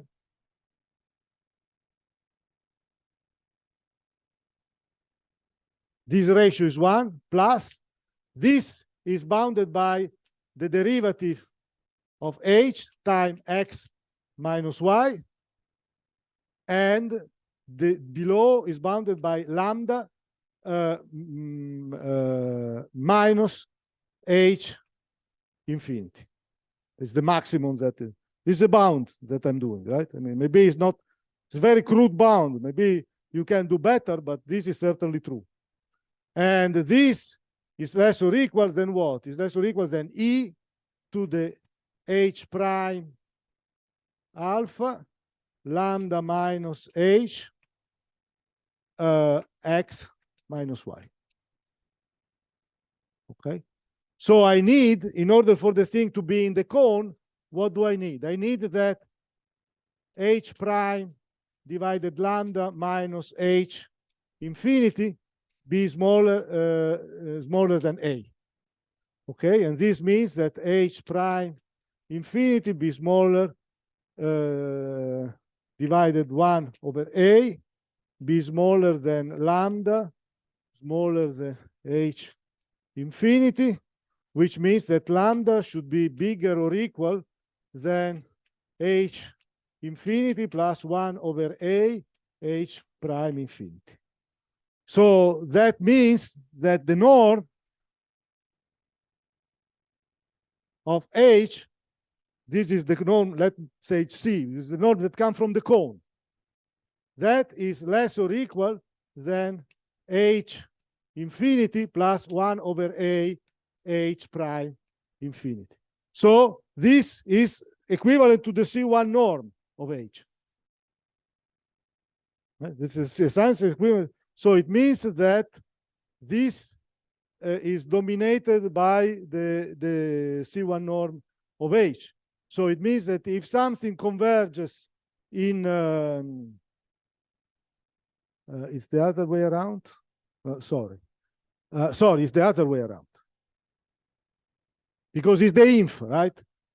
This norm here is the inf of all lambda, right? And so this is a lambda, so this must be bigger. It must be smaller. No, bigger or smaller? Yeah, it must be smaller because this is one possible lambda. Yes, is that case. Yeah. So anyhow, but in fact, it's not so hard to see that in fact they are equivalent. It's the same norm, because this computation that I did is essentially sharp. So you cannot really do better than that. So essentially, if you really spend some time, this is equivalent to that. So this norm is essentially the C1 norm. So it means that Birkhoff tells you that thing converge in C1. Okay, so that's nice. And that is all what I wanted to tell you about this Birkhoff business. Just this was kind of, I don't know, like a trailer, right? So there are these trailer that they want to convince you to watch a movie, and so they show you the highlight of the movie. So I just show you the highlight of the Hilbert metric, and so maybe you will be enough interested to go and look at them by yourself. Just shows that they can be used and they are effective. Okay, very well. So, oh my God, that was supposed to last 15 minutes. Okay, I'm sorry, really it's a disaster. So now I want to get to this other issue, which is CLT. I want to talk about other statistical property. So Caroline already talked about it, but let me just say it again. So you have a Birkhoff sum of some function, and then you have a map. Okay, so this is the Birkhoff sum, and we know that this will typically, by Birkhoff, it will converge to the average. So this, for example, in the case that I discussed, it will converge to phi h star, Lebesgue, almost sure. This is, in that case, what will happen, because h star is the invariant measure. I mean, to be completely honest, I didn't prove that is unique, right? This is unique in the cone. But you may say, well, maybe there is a measure that is not C1 that is invariant. No, but in order to prove it, you have to do the usual trick. You give me any measure that is absolutely continuous with respect to C1. Sorry, to respect to Lebesgue. It will have a Radon-Nikodym derivative. So there will be a density that is L1. You approximate the density by some function that is smooth, and you iterate. Since the function is smooth, iterating, it will go to h star. But also, the transfer operator is a contraction in L1. It means that the distance between your limit and the limit of, I mean, okay, imagine that there is another one, h bed, B. Okay, and now you say, okay, fine, I take a function hn such that hn minus hb in L1, this is smaller than epsilon n. Where epsilon n goes to 0, or h epsilon, too many. So for each epsilon, I can find an approximation in which this is C1, right? That I can do. Then I take Ln of h epsilon. This will go to h star, because this is C1, and in C1 I have convergence. On the other end, Ln of hb is hb, because it's invariant. On the other end, Ln of h epsilon minus Ln of hb in L1 is less or equal, since L is a contraction in L1, is equal to h epsilon minus hb in L1, and this goes to 0. Okay, and so it means that this guy is close to this in L1 as much as I want, so they are the same thing in L1, and so that means that h star is equal to hb, and there cannot be any other invariant measure that is absolutely continuous with respect to Lebesgue. Okay, so now we have cleared also this issue that may have bothered some of you. I mean, this trick of approximating stuff is ubiquitous in this business, because since the transfer operator contracts in L1, you can always do this type of approximation. You approximate, and then you know that the approximation does not get spoiled in the limit. Okay? So you have this. And now, of course, well, I mean, now what do mathematicians do? They say they keep asking questions. They say, this has this limit. Ah, but how fast is it converging? And this converges this fast. Ah, but what about extra correction? And so on and so forth. Yes, you can make a living out of that. So the question is, what about this? Right? And this, you can write it, of course, as this.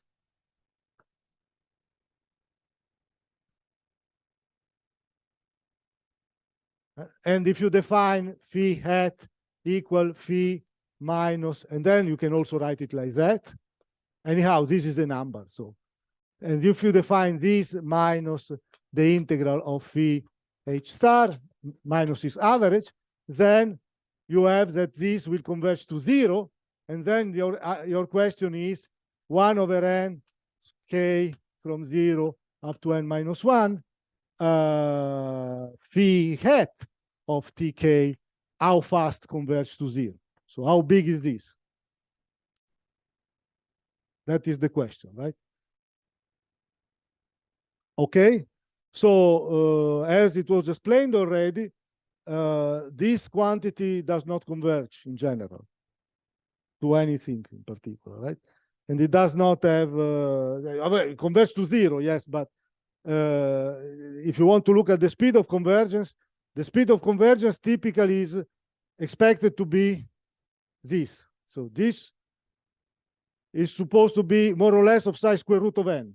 So if you multiply by square root of n, then you get this quantity. This quantity you expect it to be of order 1. But this does not have a limit, not in the usual sense. It does have a limit as a random variable. That, yes. And as a limit, in this case, for example, is supposed to be a Gaussian. So the question is, how do you study such a problem? Well, so the idea is the following. You call Sn this thing, and it's this Sn is, you want to imagine it as a random variable, which means that you consider the initial condition random, because where does the randomness come from? Certainly not from the dynamic. The dynamic is deterministic. So the randomness comes from the initial condition. So you assume that you start with the initial condition distributed according to some measure A, mu, such that the mu is equal to h dx, where this one is C1, because you control this type of things. So you want it to be C1. And if that is not C1, but it's not C0, then it's not obvious that you have a CLT, because the convergence will be very bad. Okay. And now, okay, fine. Then I can consider this as a random variable, where the randomness comes from the initial condition. And if I consider it as a random variable, I want to see if it converges to something as a random variable. And what do you do in order to study that? Well, you look at the characteristic function. That is what people teach you in probability courses, right? So you want to compute the integral of e to the I lambda s n x h x dx. That is the characteristic function, phi n of lambda. And that you can hope that it converges somewhere, because the characteristic function is the one that tells you what is the distribution of this random variable. So as a random variable, it may converge somewhere if the characteristic function converges somewhere. This, I mean, I'm not going to explain it to you. I imagine that you know it, that the convergence of the characteristic function implies weak convergence of measure. Okay, that is, again, something that you find that you, I mean, for example, if you have some, I mean, you can look in any probability book. Personally, I like very much the book by Varadan, which is, this has these little booklets. They are very, very thin. They are mathematically super heavy. It's incredible that they do not implode in a black hole, because they really It's really condensed, but there is everything in there. It's really amazing. I mean, I'm always surprised because every time that I have a doubt, I go there and there is the answer. How did you know that I didn't? I was wondering about such an issue. Okay, so what do you mean normalized? No, I mean, yeah, I will have to normalize, but for now, I don't worry. I mean, I'm just looking at, I mean, this will not converge, right? Because it's not properly normalized, but normalization is just that I have to choose the proper lambda. Lambda divided square root of n, essentially, yeah. But it's just to spare chalk, I'm not normalizing yet. Okay, so I want to compute this stuff. And what do I do in order to compute this stuff? Well, yeah, there are several tricks that one can do. So there are many ways that probabilists have devised in order to prove central limit theorem. One possibility is to do what is called the martingale approximation. So to show that your sequence of random variable is close enough to a martingale, because martingales, they have CLT is proven, so you can get the convergence of your random variable by the fact that you have CLT for the martingale. Other possibility is to study all the momenta and see that in fact they could converge to the momenta of a Gaussian. This I don't like very much, because if by any chance your observable is not bounded, then you may have trouble with momenta, but okay. And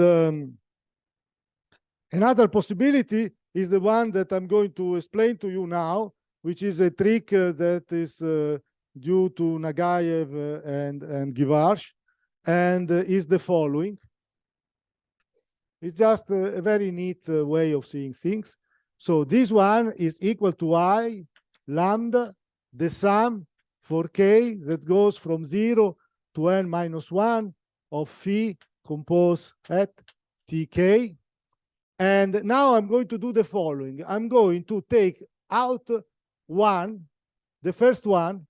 So I start from 1 now, I lambda phi. And here I have hx dx. And now I change I change the index.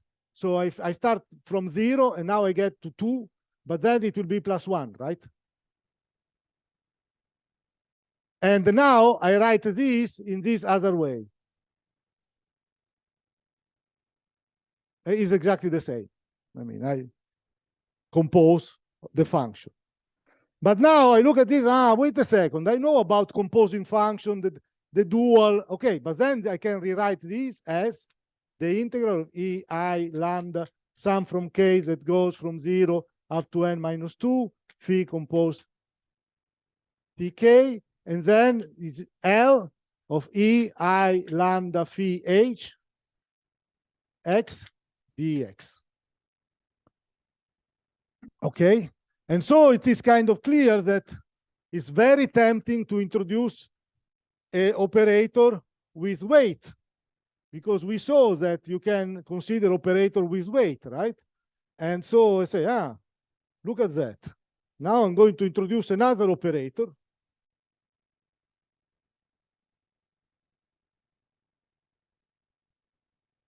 And the other operator is going to be L lambda of h of x is going to be L E I lambda phi at h of x. Okay, so that is my new operator. I take the function, I multiply it by this weight, and then I apply the transfer operator.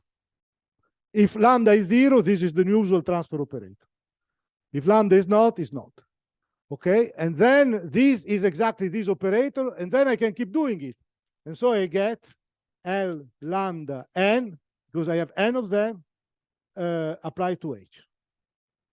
So I get that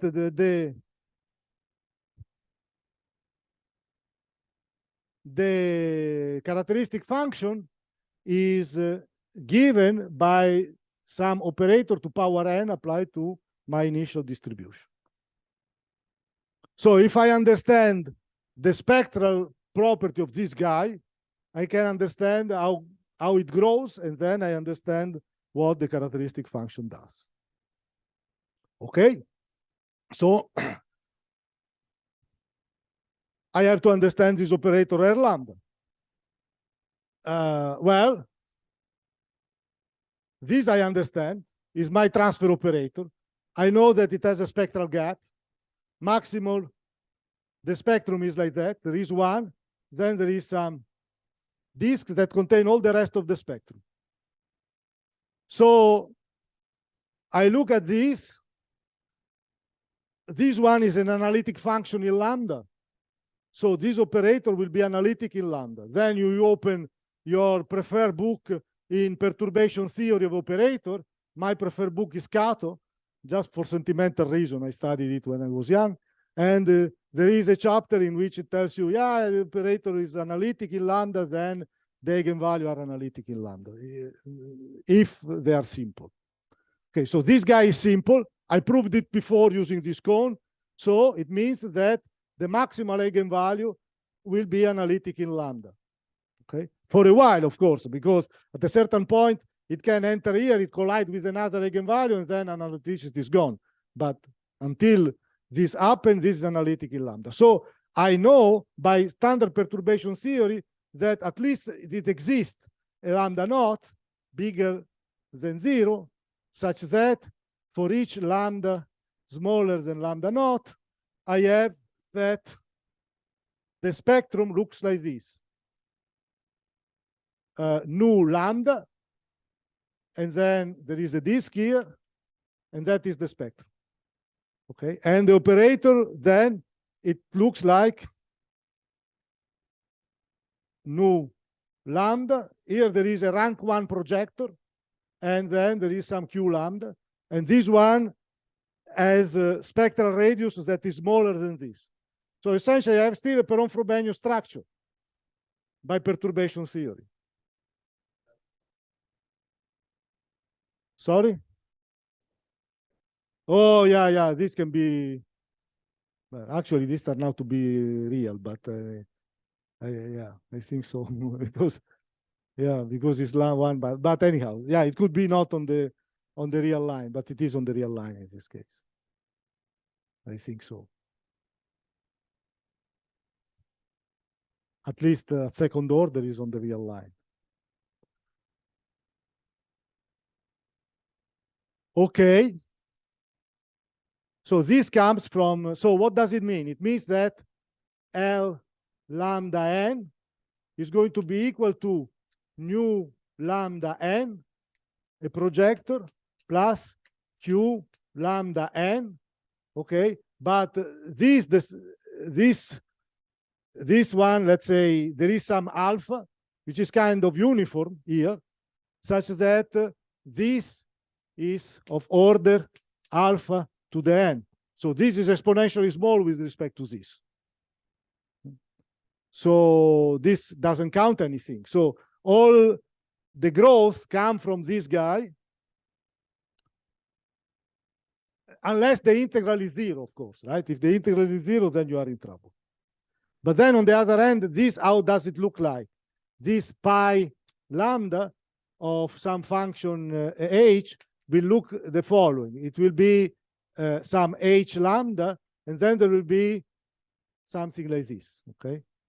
And also these one are analytic. So it means that this 0 is going to be h star, and L0 is going to be Lebesgue.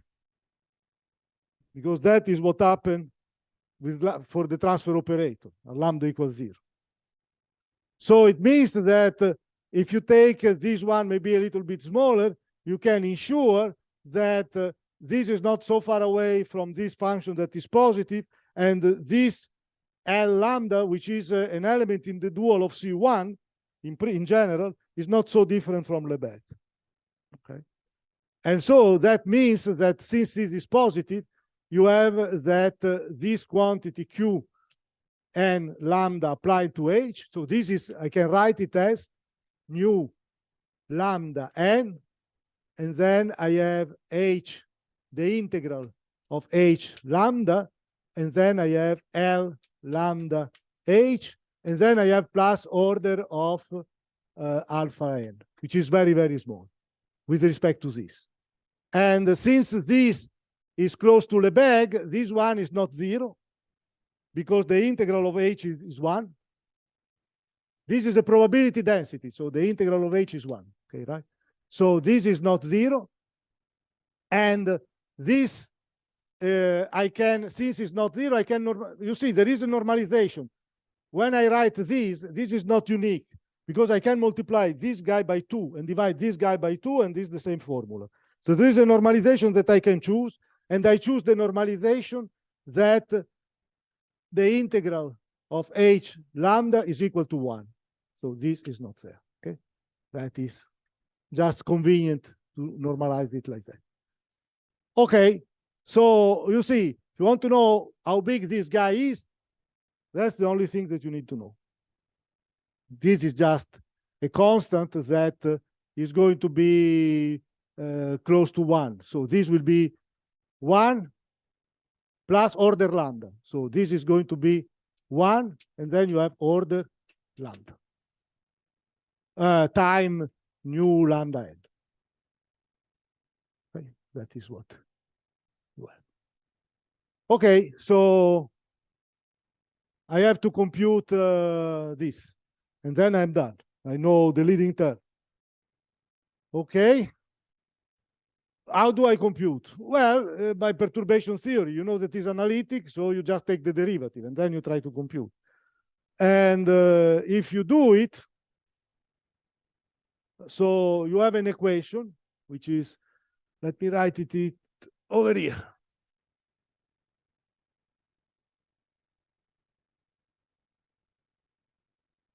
So this, I discovered that this is equal to the integral of L lambda n h.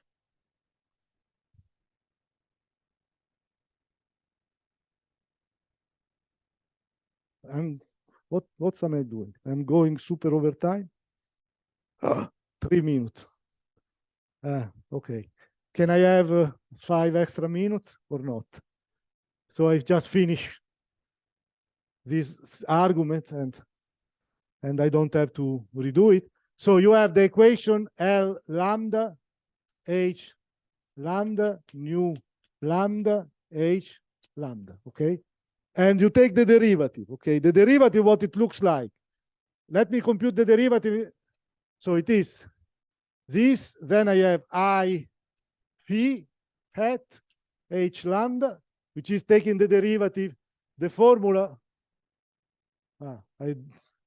Where is it? Here. I erased it. Oh, no, there at top. That is just, I have to take the derivative with respect to lambda. So there you have a term that I phi lambda comes back, I phi hat comes down from the exponential. Is this term here? Then I have a term L lambda h prime lambda is equal nu lambda prime h lambda plus nu lambda h lambda prime. Okay, and okay, that's fine. Now the point is that if I integrate, if I take lambda equal to 0 and I integrate, since I normalize h lambda equals 0, this implies that the integral of h lambda prime is 0, right? Because if I take the derivative with respect, this prime is the derivative with respect to lambda, not with respect to x now, right? So okay, so if I look at it at 0, I get I L0 phi lambda h star, and then I want to integrate, so I integral plus here I have the integral. This becomes the transfer operator, but the transfer operator apply, I mean, but this is equal to taking this out, and so this is 0. And then I have nu prime lambda, and then the integral of this is 1, and the integral of this is 0. So I have a formula, sorry, 0 here. I have a formula for this stuff. And again, this operator is 0. So I get the nu prime is equal to I, the integral of phi hat h star. Okay, but this is 0 because phi hat, I took away the average. You remember at the beginning. So this is 0. Okay. So that means that nu lambda looks like 1 plus order of lambda square. Okay. And you want to take the power n. So this is more or less e to the lambda square, order lambda square, and you want to take the power n. So this has a chance of converging only if lambda is order 1 over n, or 1 over square root of n, which is the normalization that Alexis wanted. So now I do this choice. I take lambda equal 1 of square root of n. And then if you take lambda square root of n, then this is going to be order lambda square. So in principle, this is going to be e to the sigma lambda square. The only thing is that you have to compute this stuff. And this is for tomorrow.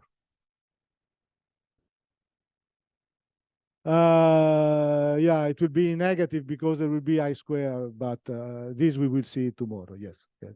Hopefully it's negative, right? Because it should be this characteristic function is always smaller than 1. So it cannot be positive, right? So it must be negative. So it must, you are right. It must be minus sigma square plus order lambda cube. That's what it must be. The problem is that who is this guy? So that is what I don't have time to, unfortunately, I'm too slow. I don't have time to get into that.